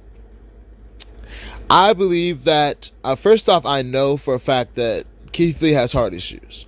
He has got heart palpitations and shit like that there. And losing weight would be the best bet for him. But at the same time, he has heart issues and shit like that there. And he hasn't cleared the motherfucking, you know what I'm saying, physical and shit for WWE. Now, hence why he's in AEW. Now, the losing weight thing, I didn't hear about that. And it kind of irritates the shit out of me because with his skill and his weight and his meat, you know what I'm saying, they don't... Oh, to be continued. Hold on. College boy that Killjoy. Sorry about that. Learn that time. You don't stop fucking. You don't tell Bronson Reed to lose weight. You don't tell freaking, you know what I'm saying, Yokozuna to lose weight. You don't tell Umaga to lose weight, even though these guys are, you know what I'm saying, great people and great wrestlers. You know what I'm saying? Their weight is what made them what they were. The fact that they were so quick and agile in the ring at the time what made them amazing. They would just be regular Joe Schmoes. Don't get me wrong, I like Gunther, but I liked him better when he was fat. It made me believe that he could be a destroyer. Skinny Gunther doesn't terrify me. Doesn't fear him. Doesn't make me fear him in any way, shape, or form. He's just a tall cat. Might as well be a basketball player. Not on the level. Now, Keith Lee though? Yeah, Keith Lee was on the level. God bless him. North American champion and the NXT champion. Smoke weed every day. Awesome. Thank you, doctor, for your diagnosis. Thank you so much. I feel much better now that I am negative and positive to leave and positive to enjoy WWE. We have another message from Kim. What the hell? Really? What the hell? Wow, Kim. Thank you for Anyway, damn. We get those unfortunately sometime. But Kim, all right, you're let's an asshole. Yeah. Anyway, let's go to before we get into the ring, we get a nice little video package from Mr. BB Braun Breaker. I'm not here to talk down on Sami Zayn. Hell, I don't even dislike Sami Zayn. He's at the top of his game, the top of his profession. Stand-up comedy. He had Money in the Bank. I didn't take him seriously. I thought I was fighting a stand-up comic. I put my hands behind my back. I didn't take him seriously. You know what? That's on me. Rookie mistake. Wow. But it made me realize the difference between me and Sami Zayn. See, Sami Zayn has already accepted the fact that he's going to lose at SummerSlam. There's nowhere for Sami to run any longer because he's preparing for a life after WWE. Preparing for a life after Braun Breaker. The comedy shows. Sami Zayn and Friends. You see it? They promote it every single week right here on Monday Night Raw. And while you Sammy, tell jokes for your preparation. I've been in the gym hungry, training like a dog, redefining the words, effort, attitude, and toughness, and it will be on full display this Saturday at SummerSlam when the joke is on you and the Intercontinental Championship.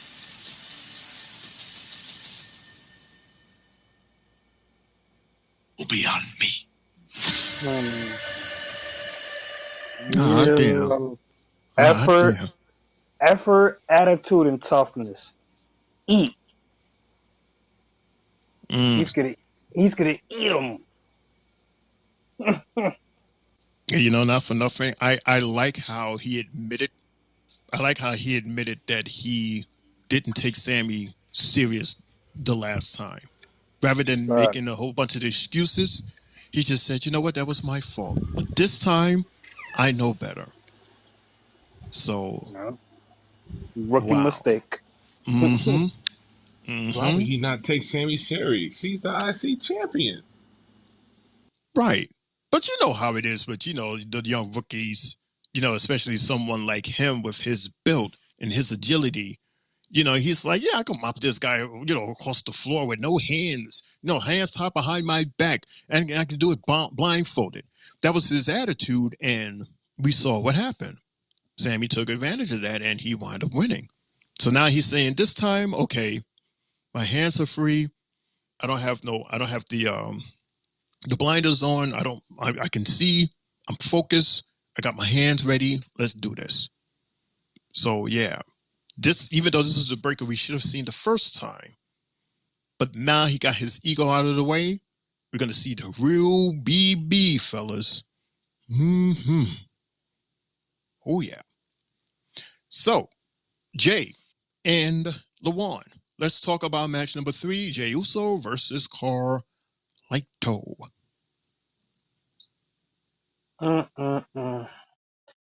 Carlito.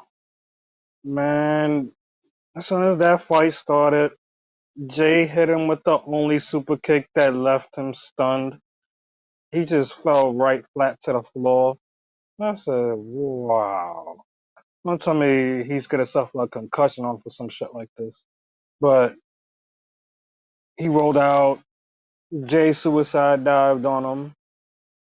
And there was a part during the match where Lito decided to want to counter Jay and toss him into a ring post and gave him a nice spinning neck breaker off the ropes. Not too shabby. And we got a commercial during the fight, which means Lito lasted a little bit longer than usual. He hits a nice spine buster during the match, and then he grabs his green apple. I thought he was about to just spit it right in his face, but he proceeds to delay it and want to talk with the referee and get speared. And you see the apple spit right out his mouth. The apple goes, I don't know where, but Jay gets the 1, 2, 3. Then he picks up the apple and he eats it. I don't know, Jay. You should not have picked up that apple, boy. Better make sure you grab the right part to eat. But good win. And hey, it is what it is. Thank you, Lito, for lasting 10 minutes. I agree with Triple J. Everything he said, I really ain't gonna repeat most of it. This is just a match to get the crowd by, and everyone to see Jey Uso. He beat him with a signature move. He didn't even do his finisher. He did a signature move to pin him. So that goes to show you. But great W by Jay. I see you, buddy. I see what's going on. I like it. I can't wait. Nice.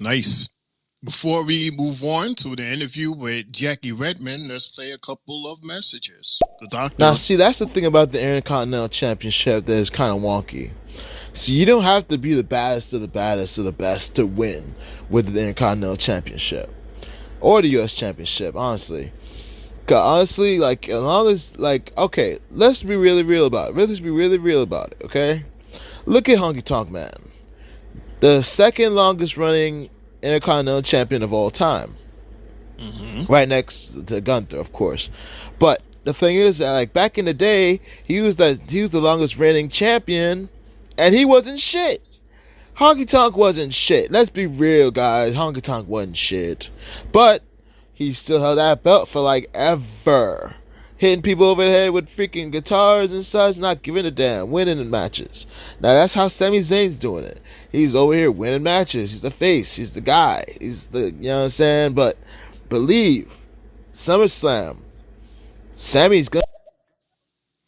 Well, before I play this other message, and we spoke about this. Remember, Jay, and this is how Mundo had made fun of, some of the finishers from back then, like Hulk Hogan and the feet and the DDT, and how somebody can jump off the rope and do a splash and go for a 3 count. Like those little simple moves back then, like that's all you had to do. And then Honky Tonk, he played the smart, he had his little moves, whatever, and he used that guitar. He did what he had to do in order to keep that title for as long as he did. For today's standards, absolutely, Doctor. He wouldn't last a minute, even with someone like Tozawa. Tozawa would, milk the floor with the guy.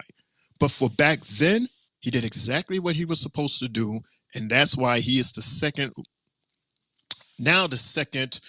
in terms of holding that title for a long period of time. So, yeah. Shout out to Honky Tonk. Doctor, continue. Okay, real quick, I just gotta say, much love to Carlito, man, because he's doing his shit the way he should be doing his stuff. He's over here holding it down. You know what I'm saying? He's not a jobber. He's not a jobber. You know what I'm saying? He's comic relief.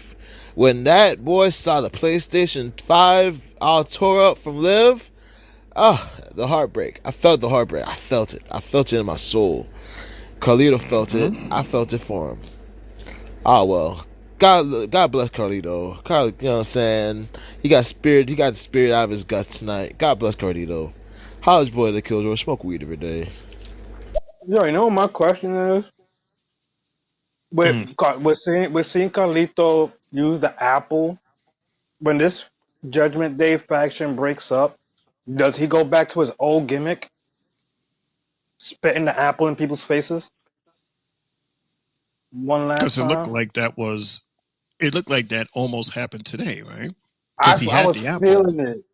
I was feeling it. I was like, damn, just spit it. Yeah. Because when was the last time we seen him with the apple? It's been a while. Maybe that was the sign, the fact that he had it out tonight out of nowhere. Now, why tonight? We've seen you almost every week, and now tonight you have the apple when you fight Jay. And I want his original theme music back.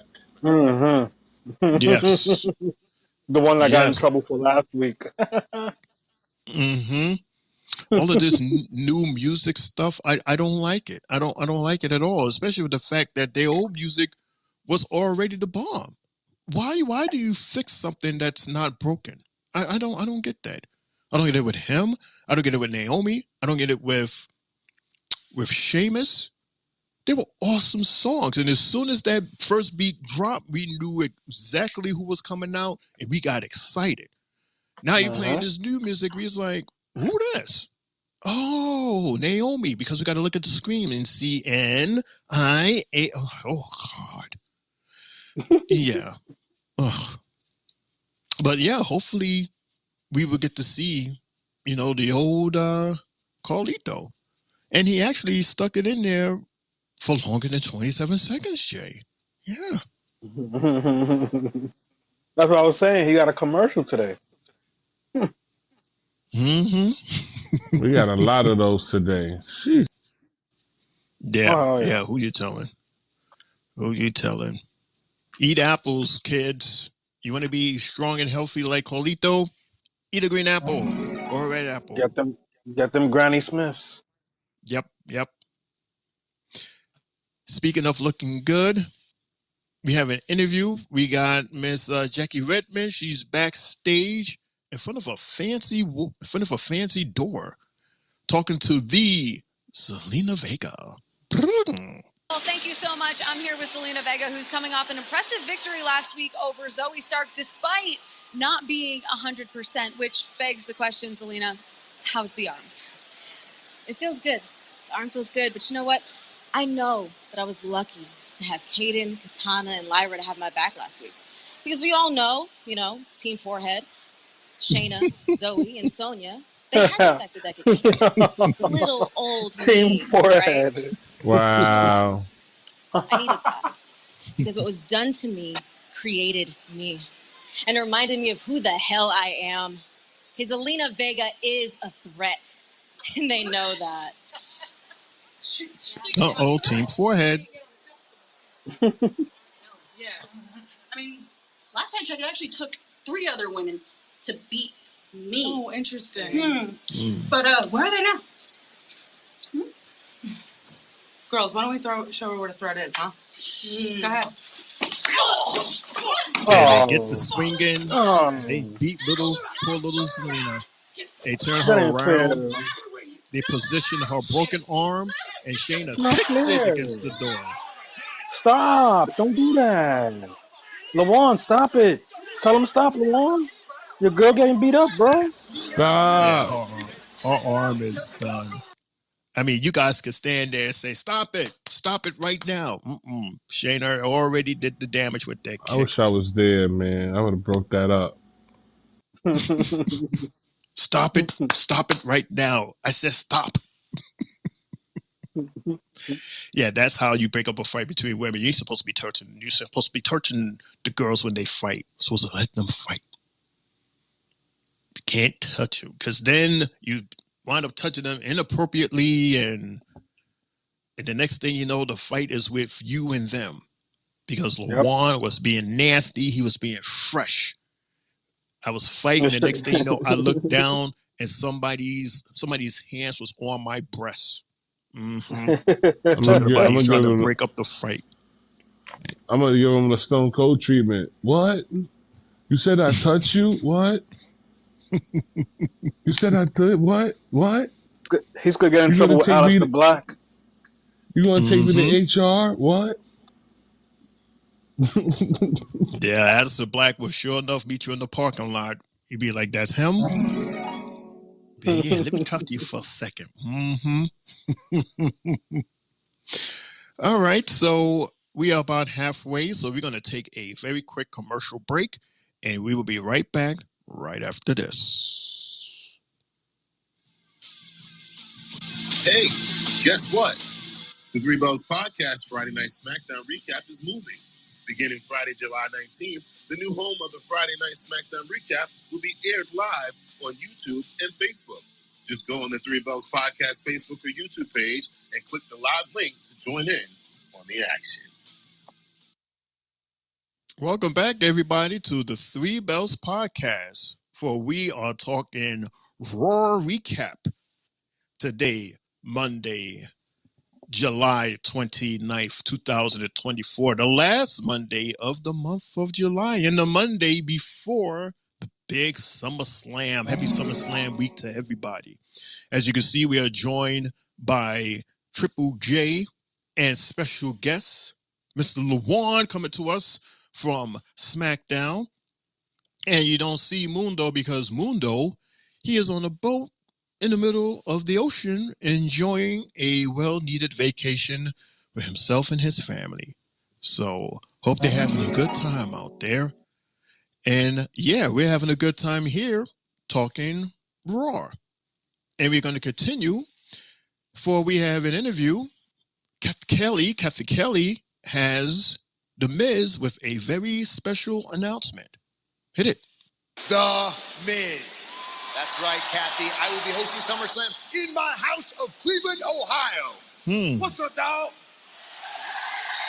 The hell you there? WWE brought back in your house. Now that's what's up. No, in my house in Cleveland, Ohio.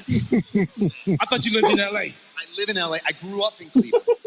How are you going to host the whole SummerSlam in your house in Cleveland?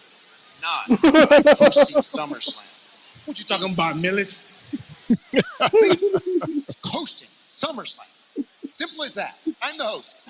Okay, to be a host, you got party favors, hors d'oeuvres. I'll bring the ice. No, not that kind of host. You're a bad host. I'm not a bad host. I'm not a bad host. I'm not a bad host at all. I got you. Say less. You're not bringing hors d'oeuvres. No, there are no hors d'oeuvres. Who wants hors d'oeuvres? I take the hors d'oeuvres. Kathy raised her hand. I'll bring hors d'oeuvres. While Miz figures out what hors d'oeuvres to bring when he hosts SummerSlam, I'm going to send it back to you guys, Pat Cole.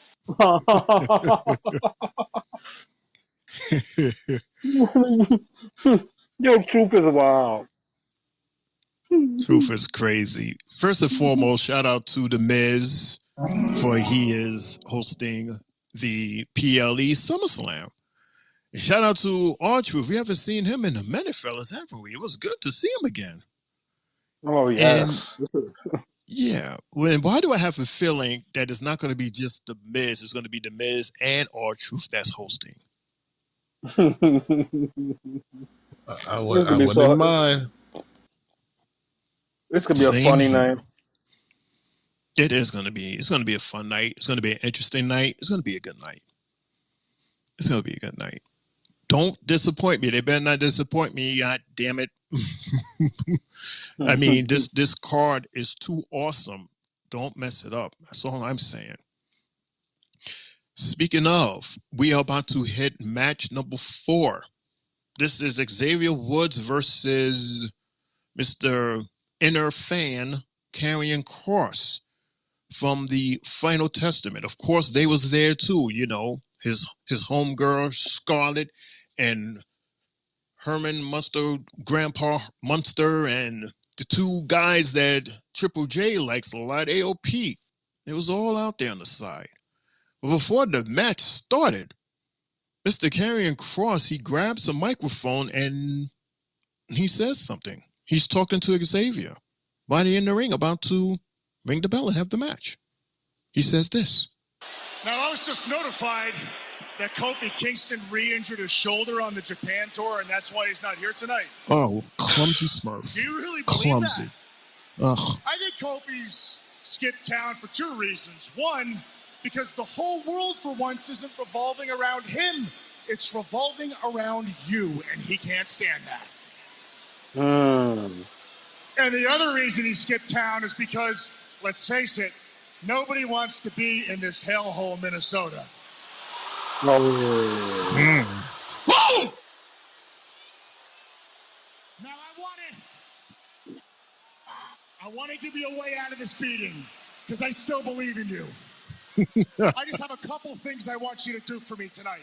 The first thing is I want you to join the Final Testament live here on Raw tonight.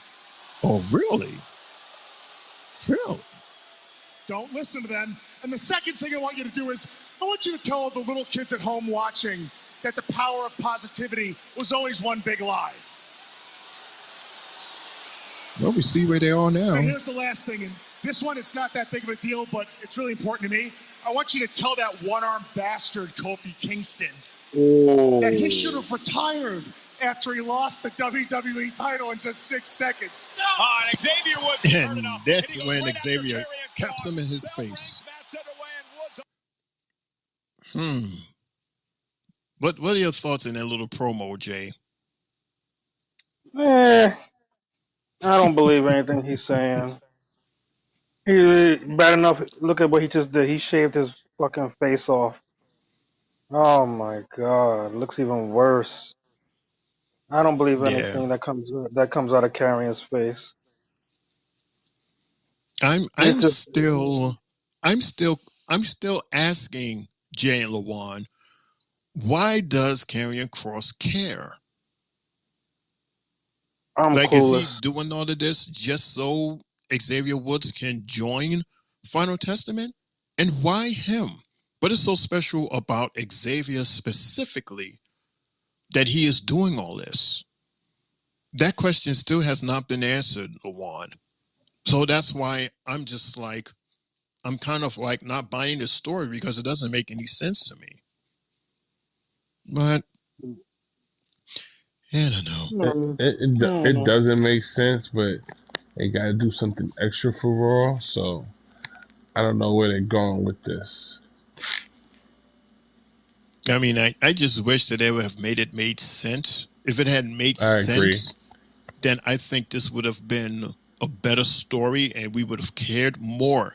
Because if we care, we want to see the end results. That's why we are so attached to all of these stories, because these are good stories. You got our attention. So now we want to see what's next and what it's leading to. And what you're doing, which is why we keep on investing, is you making it make sense.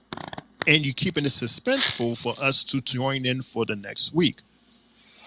Lawan, what are you doing in there? Are you like building a bike or something? What's up? All I hear Moving my is bottle. Popping noise and okay. Because your mic picks up stuff that you're doing just as loud as your voice, I thought I was on mute the whole time. I was moving my bottle around. Far from it. Your bottle is like leaving comments also. Oh, sure. So, I don't know if you guys want to talk about this match, Jay. The only thing that I wrote that was interesting was the final prayer from Carrion, which I thought was pretty cool. Other than that, there was really anything. It wasn't really anything that stood out to me with this match. Between that and the fact that it just doesn't make sense to me. The only thing that's making sense is we're just waiting to see what's going to happen between, the New Day. Are they going to split eventually? What's going on? This would be a perfect opportunity for Big E to come back if he was able to come back and wrestle, or if he was cleared. I don't know. They're saying that that's a far stretch, but yeah, we will see. And I'm surprised that we haven't seen Big E, like at least to like stand like by the side of the ring. And I don't see why he couldn't like throw a punch here or there if the fellas needed him. I'm saying, would Kofi still be there? Would Kofi have been in so many injuries if Big E was there? Not even like particularly in the ring to fight, but at least to be there to back up his brothers. Just like how Scarlett and AOP and Grandpa Little, how he's always there when Karrion comes out. They don't do a whole lot. She throws a punch here and there, and that's it. Even one of the AOP guys, he managed to throw a punch. Grandpa Little, he had what was that, a comb or a rope or something that he was slapping against his hand, acting like, I'm keeping it clean. But yeah, he was doing something. He was there. His presence meant something for the faction. So how come they couldn't do that? How come Kofi can't do that, even though he's injured? But that doesn't mean that he can't show up. Like I notice a lot of fans, they don't like what's going on with Karrion Kross in this Final Testament. A lot of fans are pushing for Kross to go singles. But his NXT singles run, as I always said, was a good one. Main roster, dud. Total bomb. TNT, you can stick a fork in it. He screwed his character all around. Him and Scarlett was cool together. And Scarlett was like in NXT matches just pop up like in the crowd and show herself, and not be intimidating because the crowd's like, oh shit, she's distracting this match. She's making her presence felt. Now she doesn't even have a presence in the ring because there's Razor, there's Akam, and Grandpa. It's too much. Too much that don't do nothing. I think Cross needs to be away from them. Period. Like, come on. Like, even a fan on Twitter said, I hope Cross and the Final Testament know that the fans aren't booing them because they're good heels. they're booing them because they're ass. Right. Mm, mm, There's a big mm. difference. Yeah. Oof. Mm. Yeah. Well, maybe they don't cheer us up a lot when we see them because again, I'm trying to figure them out. But I will say this: something happened that definitely cheered me up because we were reminded that earlier today, Triple H was greeted with a special guest. Who was it, Luan? Who was it, Jay? Let's go back there and let's see. Welcome back to WWE. Jesse, the Body Ventura. Yeah. Our chief content officer, Triple H. Jesse Ventura, of course, a former governor here in the state of Minnesota, a WWE Hall of Famer, considered one of the greatest color commentators of all time here in WWE, won titles in the AWA and the NWA, and an actor, of course, for Predator and Running Man, a former Navy underwater demolition team expert. Welcome home, Jesse Ventura. Man, listen. Between him when he teamed up with Vince McMahon and did the commentaries, they were the best, man. I love Jesse Ventura. He was dope. He was a dope guy. That was back in like the 80s. Yeah, like mid 80s, Jay, right? Yeah. Yes, I love me some Jesse the Body. He was cool as shit. He's a very smart guy. He doesn't hold his tongue. Definitely doesn't hold his tongue for nobody. Right. Nobody. All right, so there is this interview with Sami Zayn before his match against Dirty Dom, and he was basically talking about Braun Breaker and how I don't know, I guess Braun Breaker was like taking advantage or didn't take him as serious because he was joking about, his comedy show. And he was like, well, yeah, back then I had the comedy show and I managed to beat you. And I still have the comedy show this time around and I can still beat you. And, he said his little thing, my apology, fellas. For some reason, I couldn't find that clip.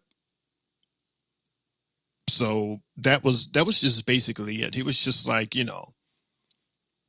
I guess he was retorting what Braun Breaker was saying in his video.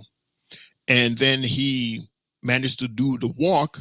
And Jay, we managed to get our single camera shot of the night. As after the interview, the camera follows Sami Zayn as he was walking in the back.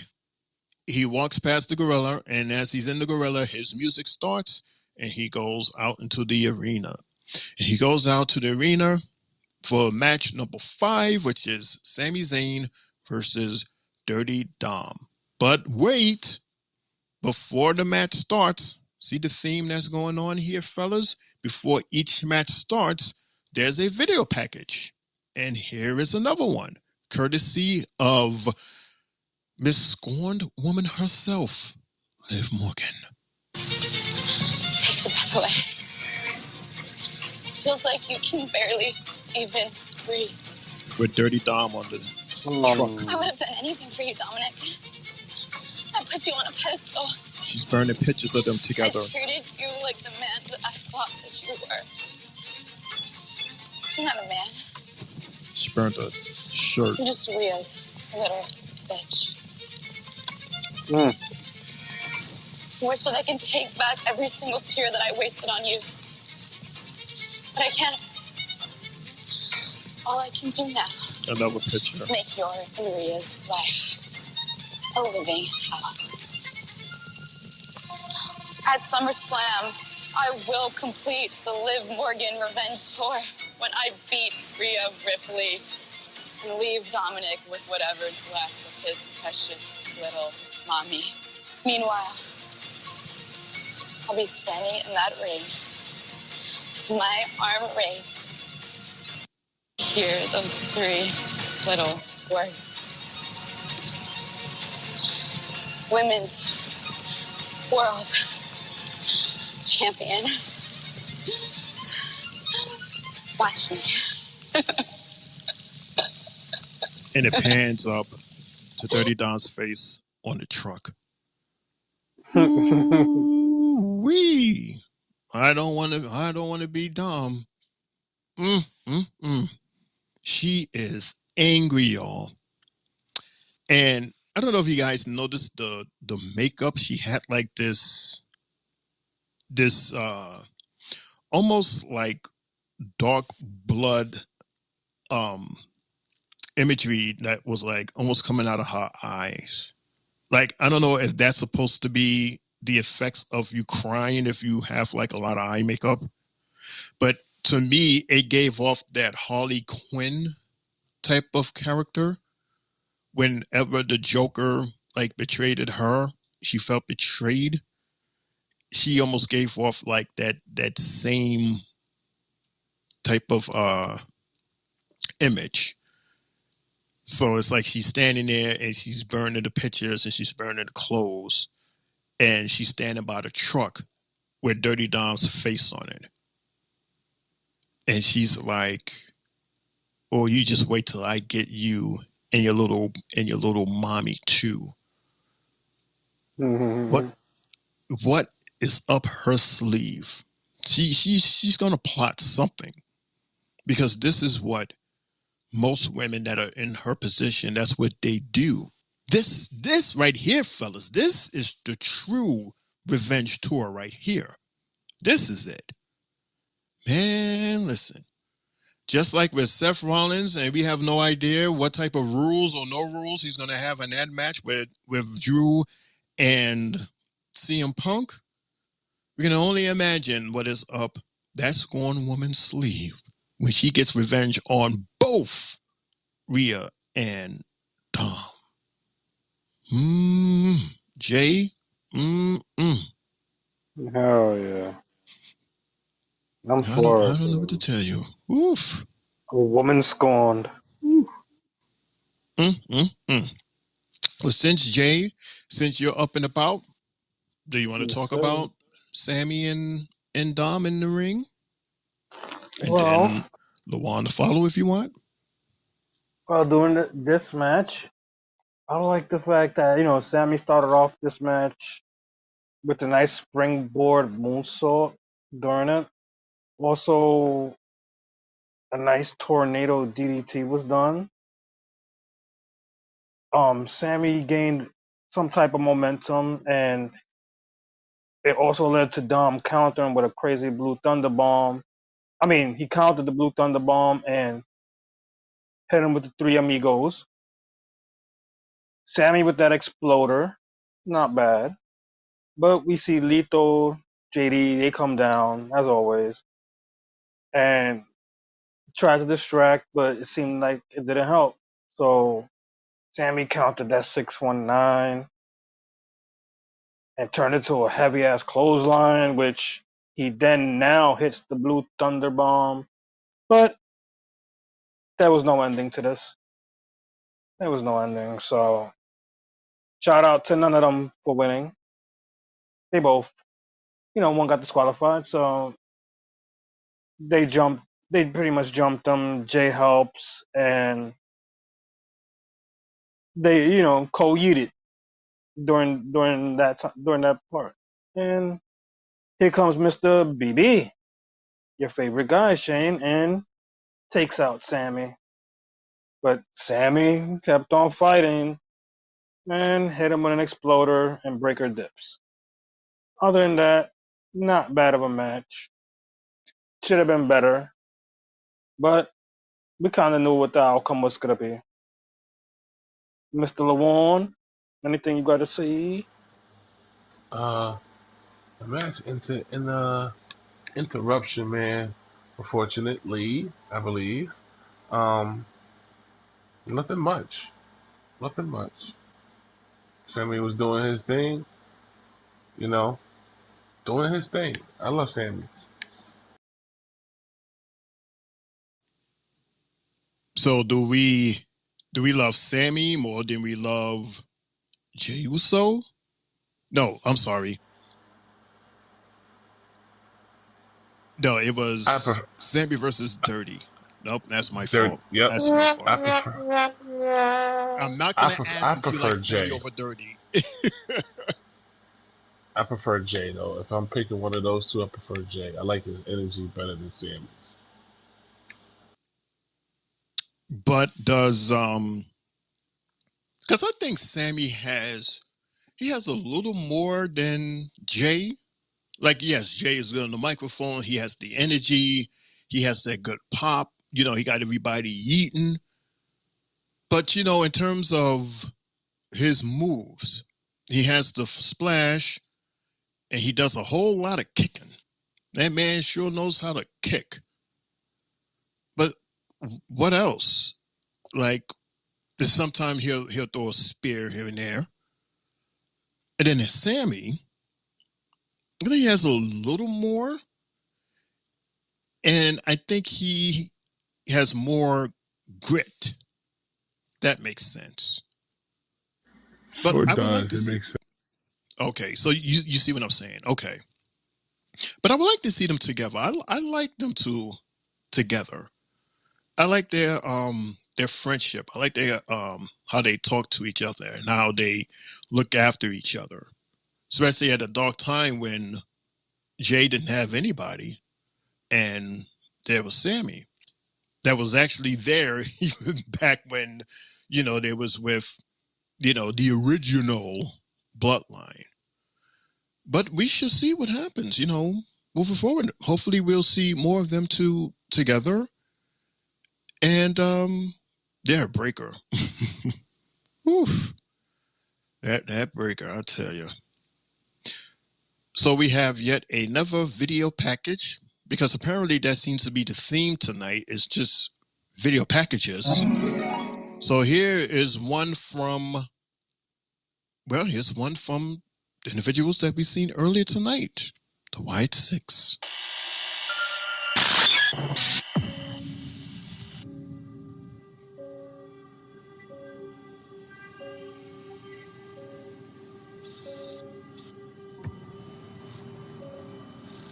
And who was it this time? A man just looking for mercy. Is this that Dexter dude, Jay? They built their empire next to the sea. They Yeah. laughed as they watched you drown. But there's freedom in sinking. Look at what you've become. Tell me, brother.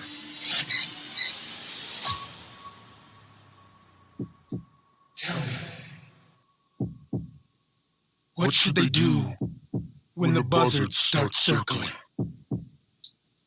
All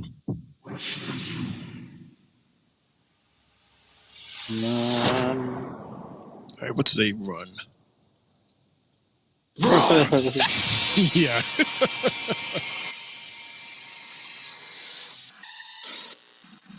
Mm-hmm. Why the hell would I want to stay around with a bunch of damn buzzers trying to get at my eyeball? No way. I'm out of here. And that's what he said. Mm-hmm. So we are going from our VHS cassette to backstage for another individuals who we've seen earlier. And he is having a nice little chit-chat meeting with our general manager, Adam Pierce. This is Chad Gable with the Creed brothers. Chad, what's wrong now? Everybody else's job. I figured out the identities of the remaining members of the Wyatt Six. You don't say. Joe Gacy, Dexter Loomis, and Eric Rowan.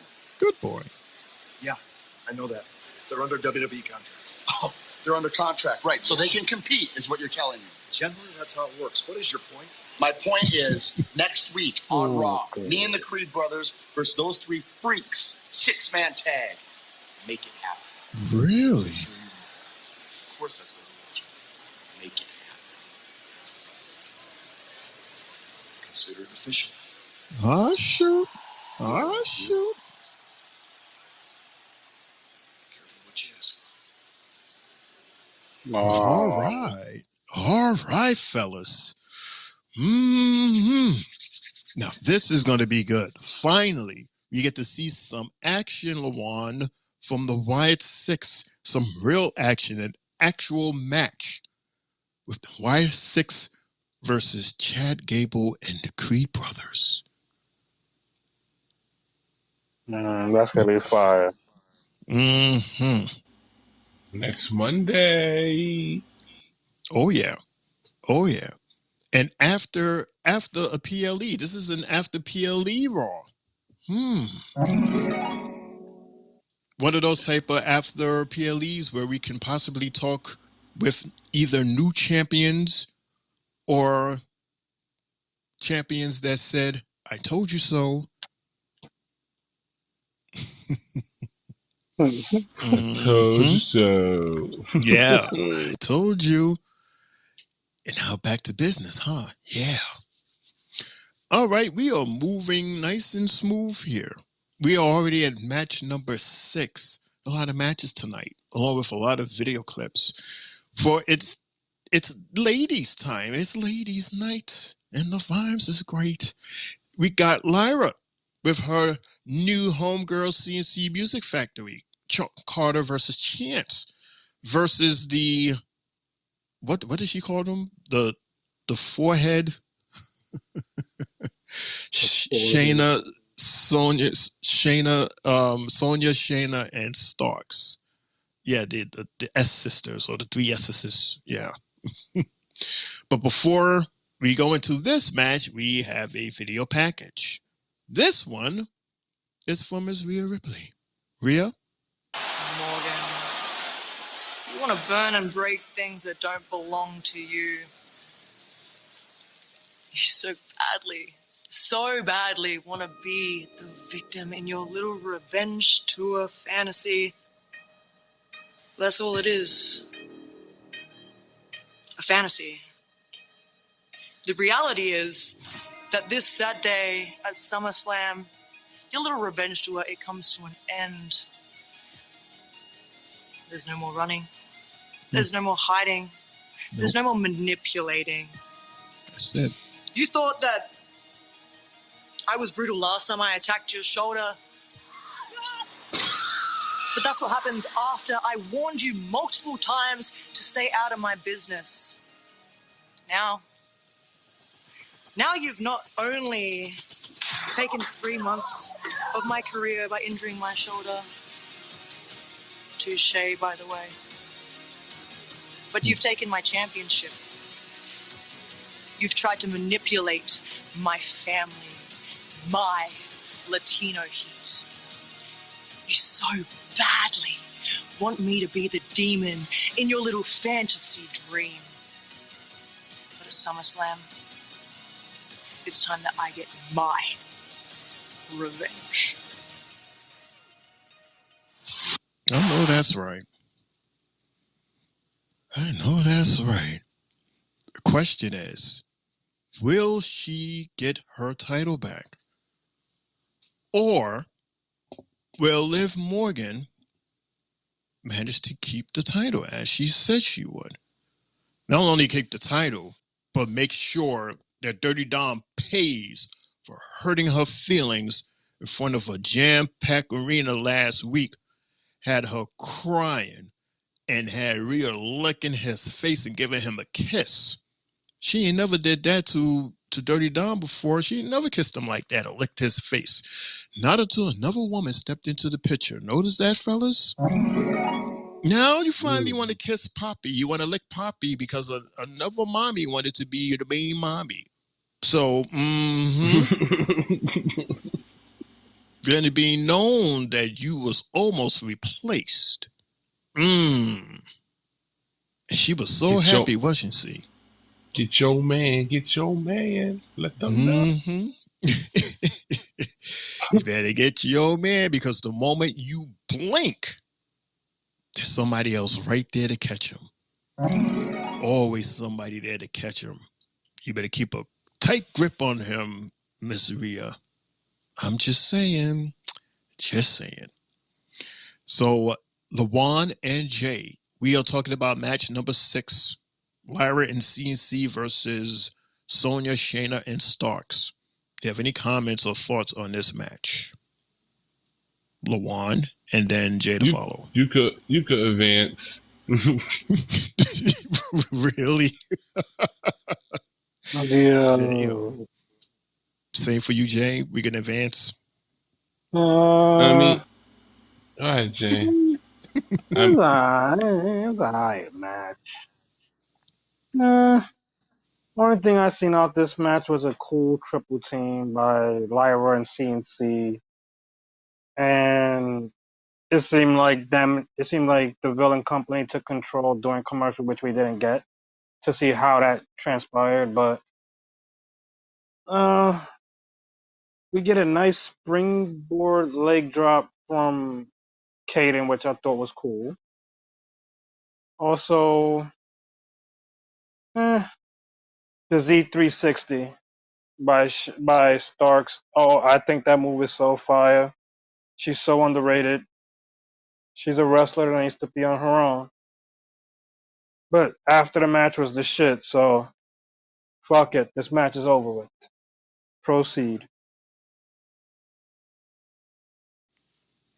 So we're not going to talk about how Damage Control came in and laid the SmackDown.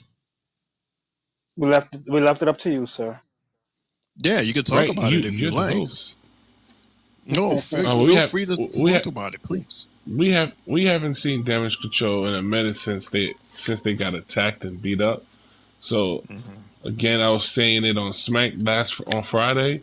It looked like we're starting to see a lot of trios happen, a lot of trio beefs. You got to have it in the SmackDown. You got to have it in the Raw. I see like a little trio beef going on. They actually got like a babyface reception when they came out. The crowd was cheering it a little bit. I said, what? Two heel factions, but they actually they're actually cheering Damage Control? Since when? Wow. But hey, it's good. It's cool to see them back from their little Japan tour. It's been a minute, and I can't wait to see what happens with these three. This 3-on-3 that we could possibly get. It's very interesting.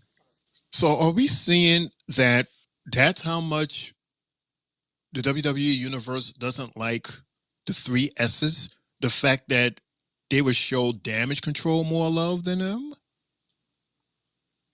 Hey, that's weird. It just felt the vibe felt different when I seen them come out. Mm-hmm. It felt like when they first ever came out when Bailey was with them.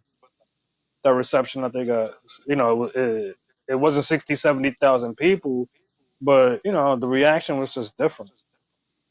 Right. I mean, could it be because of the fact that it was in Minnesota as opposed to, I don't know, would they get that same type of response if they was like in Chicago or maybe New York? I don't know. I'm going to have to see next week. I forgot where we're going to be live next week. I don't know if it's Chicago, but I'm gonna see if they come out again. The response that they're gonna get, how loud or how soft the pop will be, because they had a very interesting. It was a very interesting pop tonight. So, yeah, we will see.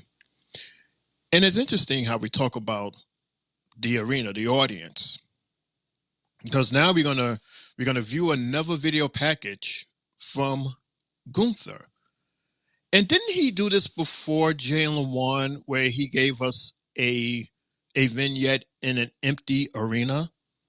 For he's doing it. Yeah, it was him, right? It was him, and then Sammy did it first. Mm-hmm. Right. For when they fought. Okay. Mm-hmm. Well, he's doing it again, and this time he's talking about the World Heavyweight Championship. Mm-hmm. Gunther, what you gonna say, man?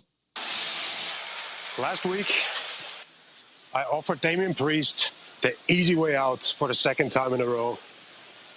And his reaction was a reaction of a weak man.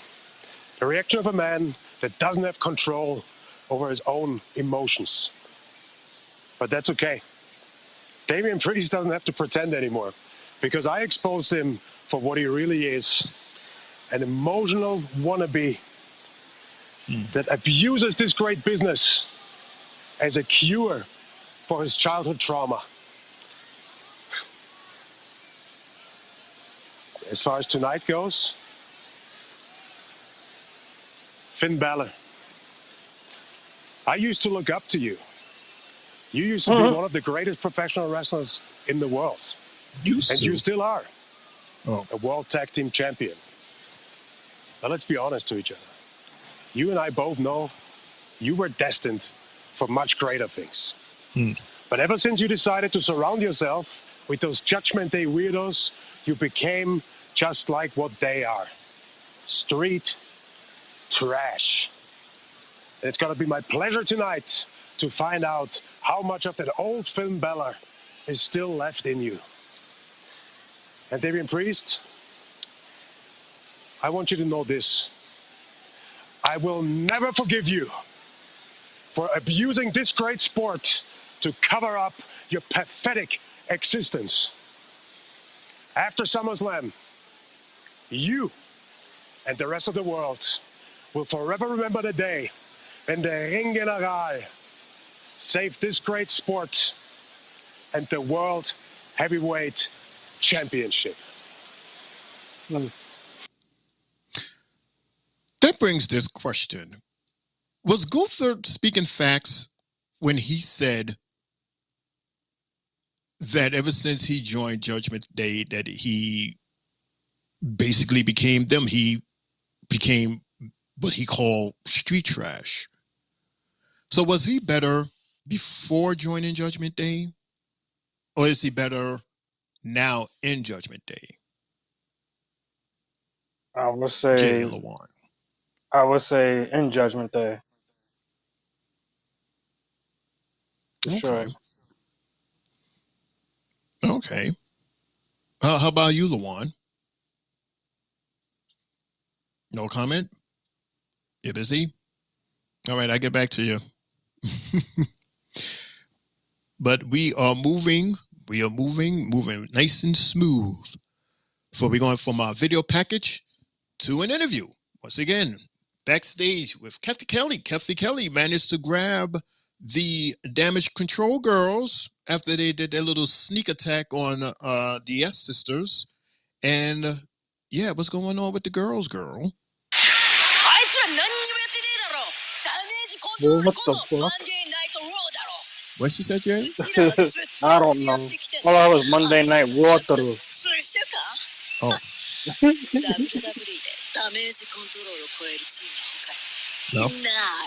Enough. Kathy, the only reason they've been running the place is because we've been gone. You see that? And now that You damage see control that, is back, Shane? it's time to reestablish a You certain see order you see of what's things behind around here. Dakota? Matter of fact, how about this? Oh, snap. Sonya, Mm-hmm. you and me Mm-hmm. in the ring next week. Let's see how long your little social club lasts after I cut the head off the snake. We'll have to defer to Adam Pearce on that one, but this damage control certainly knows what they want. Pat Cole. Wow, so we find out Dakota is calling out Sonya. And to answer everyone's question, Jay was referring to the Y6 symbol. Looks like it's on some piece of equipment. It's like it's drawn on with chalk.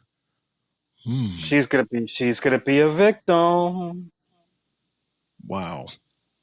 Do you remember how she became a victim though? I'm gonna put it like this. This goes back from when Bailey was first with the group, and Sister Abigail was in the back, and she betrayed, and basically Bailey betrayed Sister Abigail as well. So Sister Abigail was already lurking behind Damage Control, watching their every move before she got written off the air. So now she's coming back because you betrayed me. And then you betrayed Bailey, which is part of your family. And that's who the Wyatt Six attacks. Anyone that betrays family. So Dakota, you're marked. Wow. To be Mm-hmm. continued. Yeah, cause yo, bro, I sat back and I was like, I was with Rick not too long ago, and we was watching the breakdown of Sister Abigail and who predicting who she might beef with and who how does she go rogue and go crazy, and that segment popped up with her behind Damage Control after Bailey shitted on her. So boom, there you have it. Now you shitted on Bailey, and I'm coming after you for doing that. This is juicy. This is juicy. I I, I like that angle. Yeah. And I did not see that until you just mentioned it. Wow. I When gotta remember. We gotta I find the remember to video keep our eyes footage, open. yes, I saw that shit real quick. As soon as they went right to Dakota, they planted that shit right in our face. Ugh. And I missed it. I got to remember, Jay Lawan, that with these backstage interviews, that there's a reason why they specifically chose that spot. It's like we have to look around real carefully to see if there's any clues or hints or symbols wherever. Damn it! I can't believe we missed that. Speaking of backstage, we are leaving Kathy, and we're going. For the last time tonight, fellas, we're going into Judgment Day's clubhouse. Thank goodness. How many times have we been in here? What's going on? Expect. Why did you guys leave me alone out there? I mean, you said... I told you this was going to happen. Come on. Rhea, sis, we can't let these guys walk all over us. Wait. On second thoughts, Rhea's right. We all got in this mess together.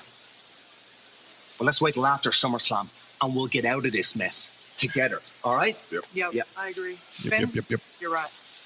Look, we need to focus on SummerSlam, okay? And I'm just going to say it again. I'm going to put it out there. If you need any help with Gunther tonight, we got you. Just say the word, man. How many times we got to go over this? Rhea, at SummerSlam, you're going it alone. Damien, at SummerSlam, you're going it alone. So tonight, I got to step up, and I got to go it alone. Or you don't think I'm good enough? No. That's not what we mean by this. Yeah, it's not like that, dude. Look, our problem is Gunther. I don't trust that he's not going to try to do something stupid. But as your brother, I know you can handle Gunther. Go out there and show him who you are. And as your brother, I'm going to soften up Gunther so you can finish the job at SummerSlam. That's it, boys. Go handle him. Let's go get ready. Yes, man. Oh, yeah. Got him. Get him, boys. Yeah, like I need your help to soften him. Like I don't ever remember Damien saying to soften anybody for him. All right, well, we have come to the final match of the night. This is match number 7. That's a lot. Usually, Raw only have like 6 matches, so you had 7 with a shitload of video packages. Ooh, shout out to the video packages for the night, to the editors. So, our main event is Gunther versus Finn Balor.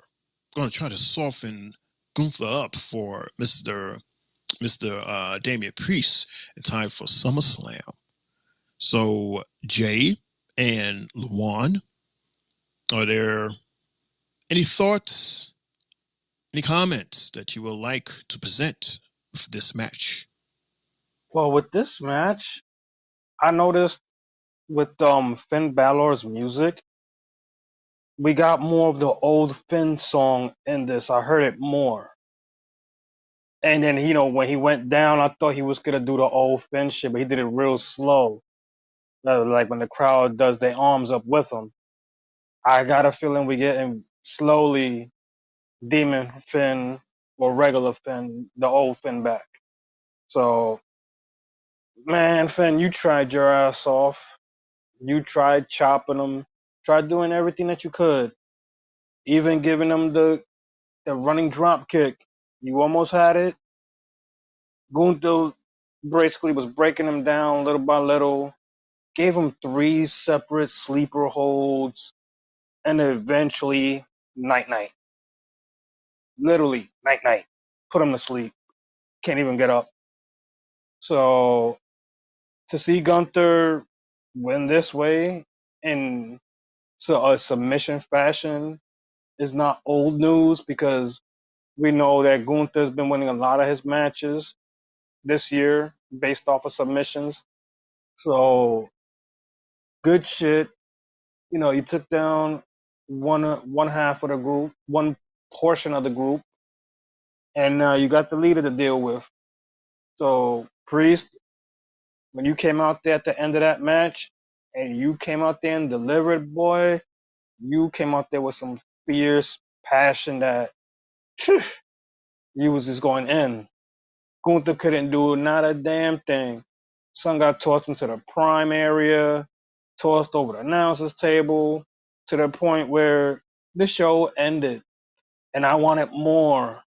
And I'm pretty sure us at home were like, no, give me more, feed me more. And they didn't. Man, this is going to be a bananas fight on Saturday. I can't wait. Luan?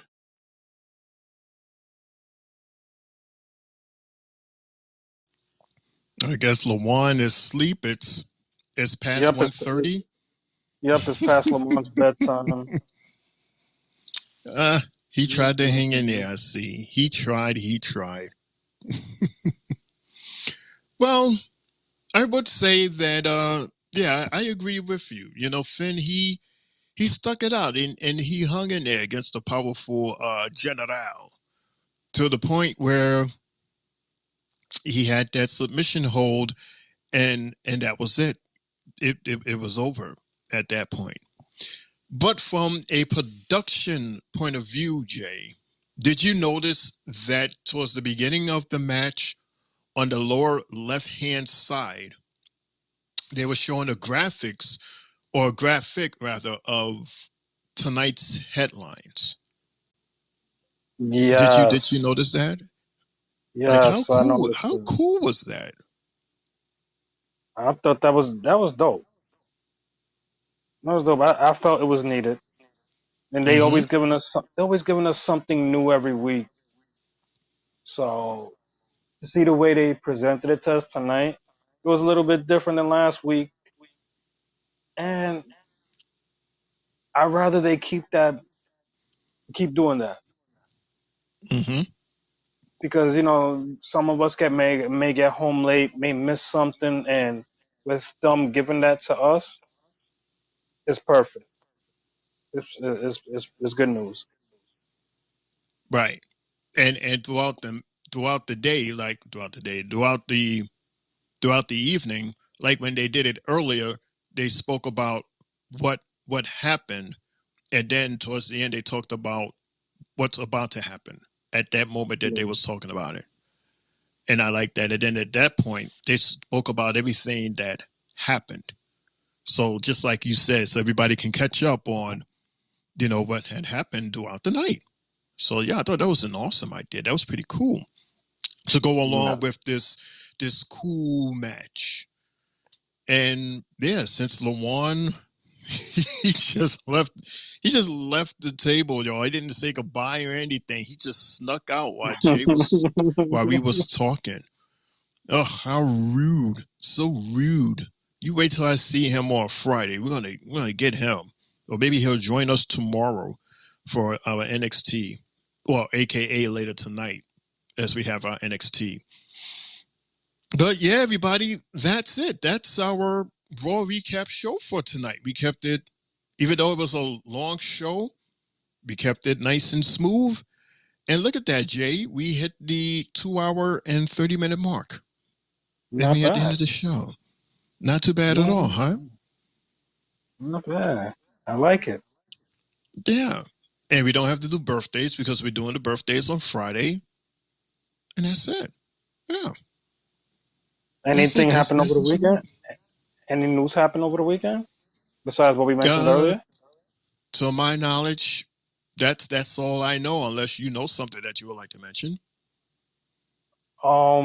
Zilla Fatu won the GCW championship in Brooklyn over the weekend. I know that. Cool. Yes. Yes. Also, what was it? Shayna Baszler was there to, introduce the GCW people. I guess she's probably their main headliner or pusher, promoter, whatever you want to call it. We seen the one of the Creed brothers fought and won. Julius fought also, and MVP showed up at the end of the show. Yeah, I think I vaguely saw his name attached to that. Did he do something? Like, did he officially say that he was like out of WWE or something? Like, He said that his contract was set to expire, and okay. he's free to fight anywhere. And it seems like he wants to continue fighting. He confronted one of their guys that was there. I have no clue who the guy was, but hey, the man want to continue his career. I ain't mad at him. I'm not mad at him. I mean, from what you've seen, does he look like he's able to give us another good match or matches? I don't know. Because last time we seen him, he was with a cane. I Did he have a don't cane know. that night? Or you don't know? No, he didn't have a cane the other night. Okay. He came straight. He came straight in and talked his shit according to the fans.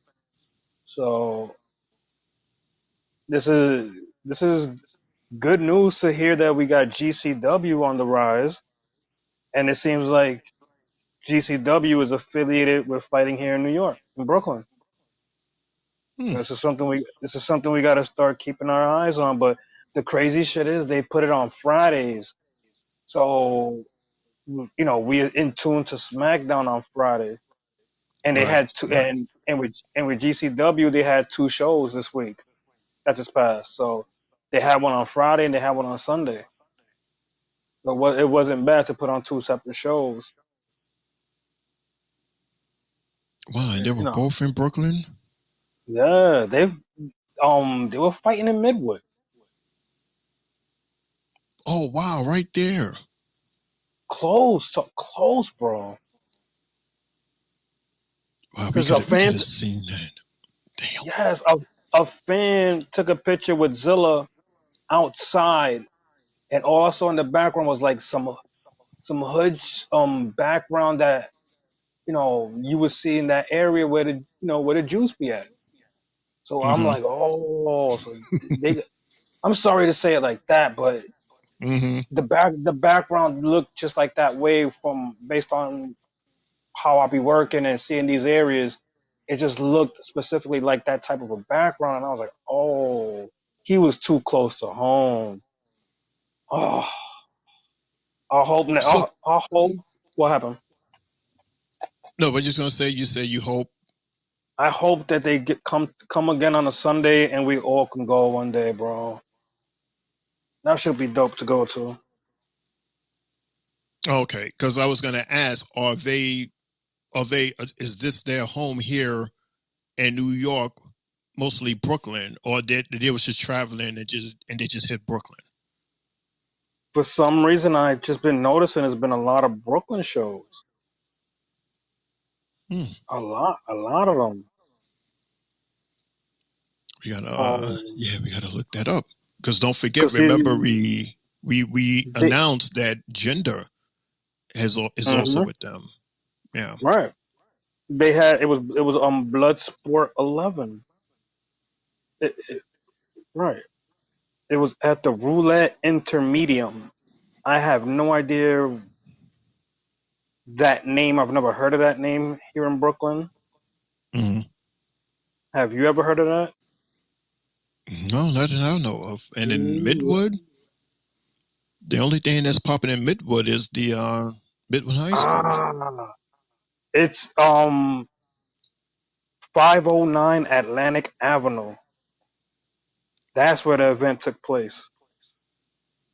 So that's right here up the block from me. 509 Atlantic. The YWCA. What? Okay, we got some investigating to do, I see, after the show. What? Yeah, right there. Jay can look out his window and he can see it. Yeah. Oh, shit. That's crazy. Yeah, right there, right outside your window. Mm-hmm. Damn. So man, I could have walked over and got to see Zilla. Yup. Shit. You missed it. You could have said, what's up to MVP? Yep. You could have said, yeah, what's up, man? You look good. You ready to fight? Yeah, I'm always ready. Because remember before, I think it was Mundo, he reported that that MVP mentioned that he still have a match or two in him while he had the cane. So I was like, yeah, okay. But right there. And I'm sure that won't be their last time there. And guess who's their general manager? Matt Cardona. Why does that name sound familiar? Woo, woo, woo. Long Island Iced Tea. Mm-hmm. He's the general manager of this shit. I wouldn't be too surprised if this is his actually bread and butter. His federation. Yeah, we gotta look into this, dude. Mm-hmm. We're gonna look into this after the show, definitely. Because this was the first show ever to have talent from WWE, NXT, AEW, Ring of Honor, TNA, New Japan, MLW, and TJPW. Jesus. Oh my goodness. Christ. All those people was in one event? Yes. And it was right there outside your window. Oh man. Damn. Yeah, definitely got to do some research. Definitely. Mm-hmm. But yep, that is our show. But before we end this show and all of our shows, we ask that question, that big question of the night. Jay, and then Shane O'Mac, what is your Three Bells match and or moment of the night? Well, with me, my match of the night, I will give it to the main event, where Gunther fought Finn, just because we seen the outcome of it, and Damian Priest was just pissed off and wanted to kick ass. And my moment of the night will be every segment that we got tonight from the Judgment Day in the back in the locker room, even with the PlayStation being burnt down, and the fact that we got to see just just the way this group is slowly, maturely breaking up. So I thought that was cool that we got 4 or 5 segments with them tonight. Hey, they run Mondays, so there you have it. That's my match and moment of the night.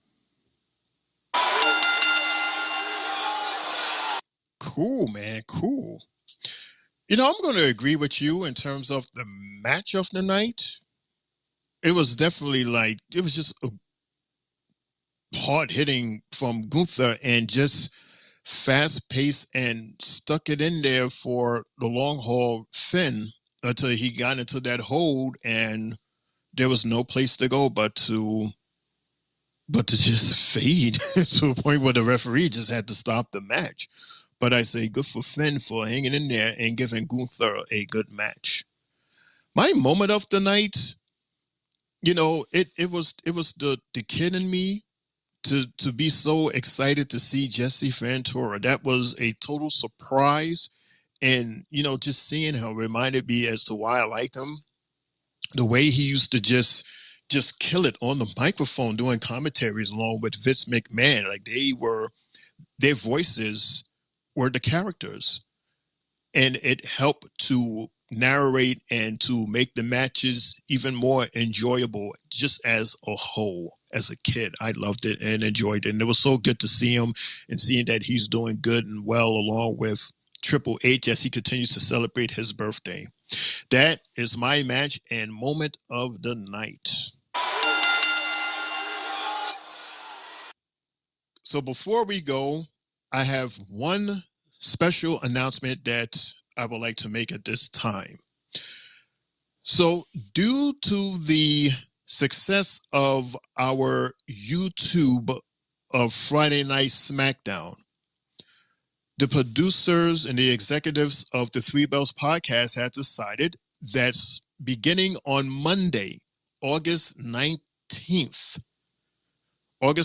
Monday, our Monday Night Raw recaps are going to YouTube.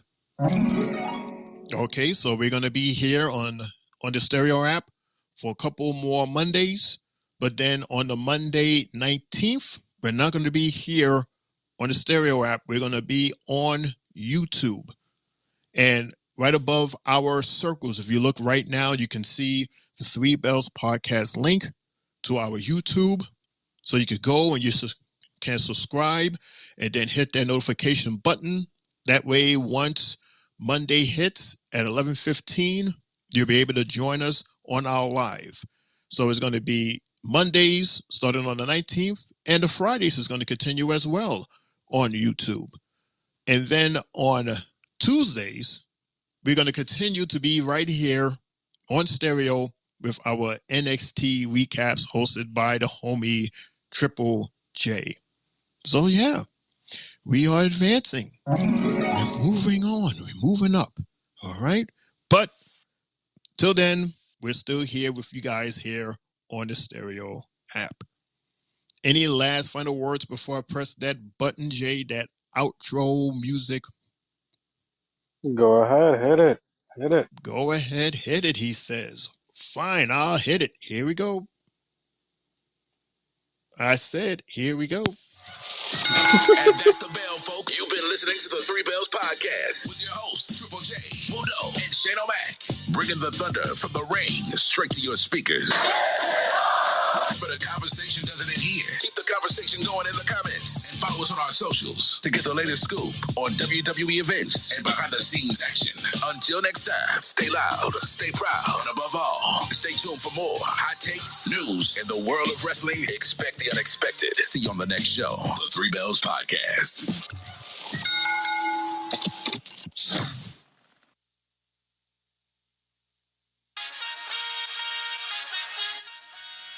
Hey. Uh-huh. Yep. That's our show for tonight. Thank you, everybody, so much for tuning in. Thank you for leaving the messages. Dr. Killjoy, thank you so much for being with us, hanging out with us, and leaving a message. Thank you for Spotlight for leaving a message and being one of the reasons why we had an awesome laugh tonight. And a special shout out to Spotlight's Kitty Cat. Thank you, Kitty Cat, for showing us love. Thanks to Mundo, even though he's on vacation in the middle of the water on a boat, he managed to take some time to join the listeners and see how we're doing. I'm sure he's going to leave a comment and his opinions on how we did on the show. Shout out to our homie Mundo. Light-skinned it. I don't know who you are, but shout out to you and thank you so much for joining in. And as well as everybody else that joined in, and even those that joined in for a second. Thank you for stopping by. Maybe next time you'll hang out a little longer. Don't forget, in several hours from now, reaching 2 o'clock, you can catch the other homie, Triple J, as he hosts our NXT recap. And keep in mind, NXT for tomorrow and next Tuesday, as well as next Monday's Monday Night Raw, will all come to you live from the Sci-Fi Channel due to the Olympics that's still going to be on the USA Network, all right? So we hope to see all of you and then some for our NXT. And don't forget, on Friday, we're not going to be on stereo. We're going to be on YouTube. Join us on our YouTube for our Friday Night SmackDown, and as well as some predictions. We're going to do some predictions also, Jay, for that show in time for our watch party. We have a watch party coming up, everybody. A PLE watch party of SummerSlam. That's this coming Saturday at 6:45, right here on the Stereo app, all right? So join us, all right? And don't forget, you can catch us on our Facebook page, our Instagram page, TikTok, and YouTube, all under the name The Three Bells Podcast. This is your homie Shane O'Mac coming to you live from the East New York section of The Three Bells Podcast, reminding you to laugh hard and to love harder. And good fight, good night. Jay, close out. Whoa, I'm whoa, sorry, the whoa. commercial. Oh, no. Damn, YouTube commercials always know when to come on. It's terrible. Hey, always There me. you go. Always me, man. Damn it. But this is your boy, Main Event Triple J. Now signing off here on Stereo. Shout out to everybody that's been listening tonight. And Lawan, shout out to you for joining us tonight, even though you passed out on us.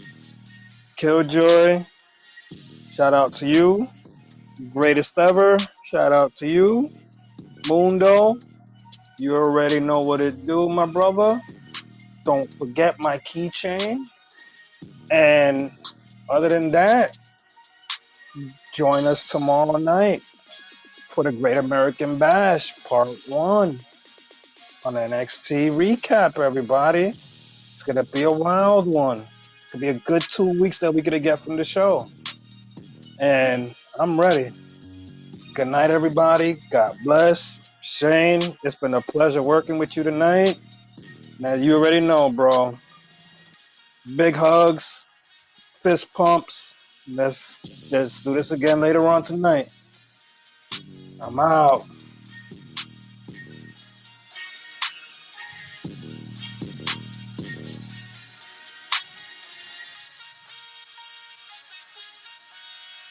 Yeet.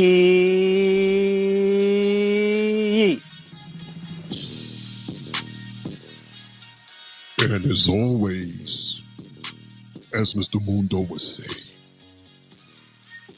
no yeet.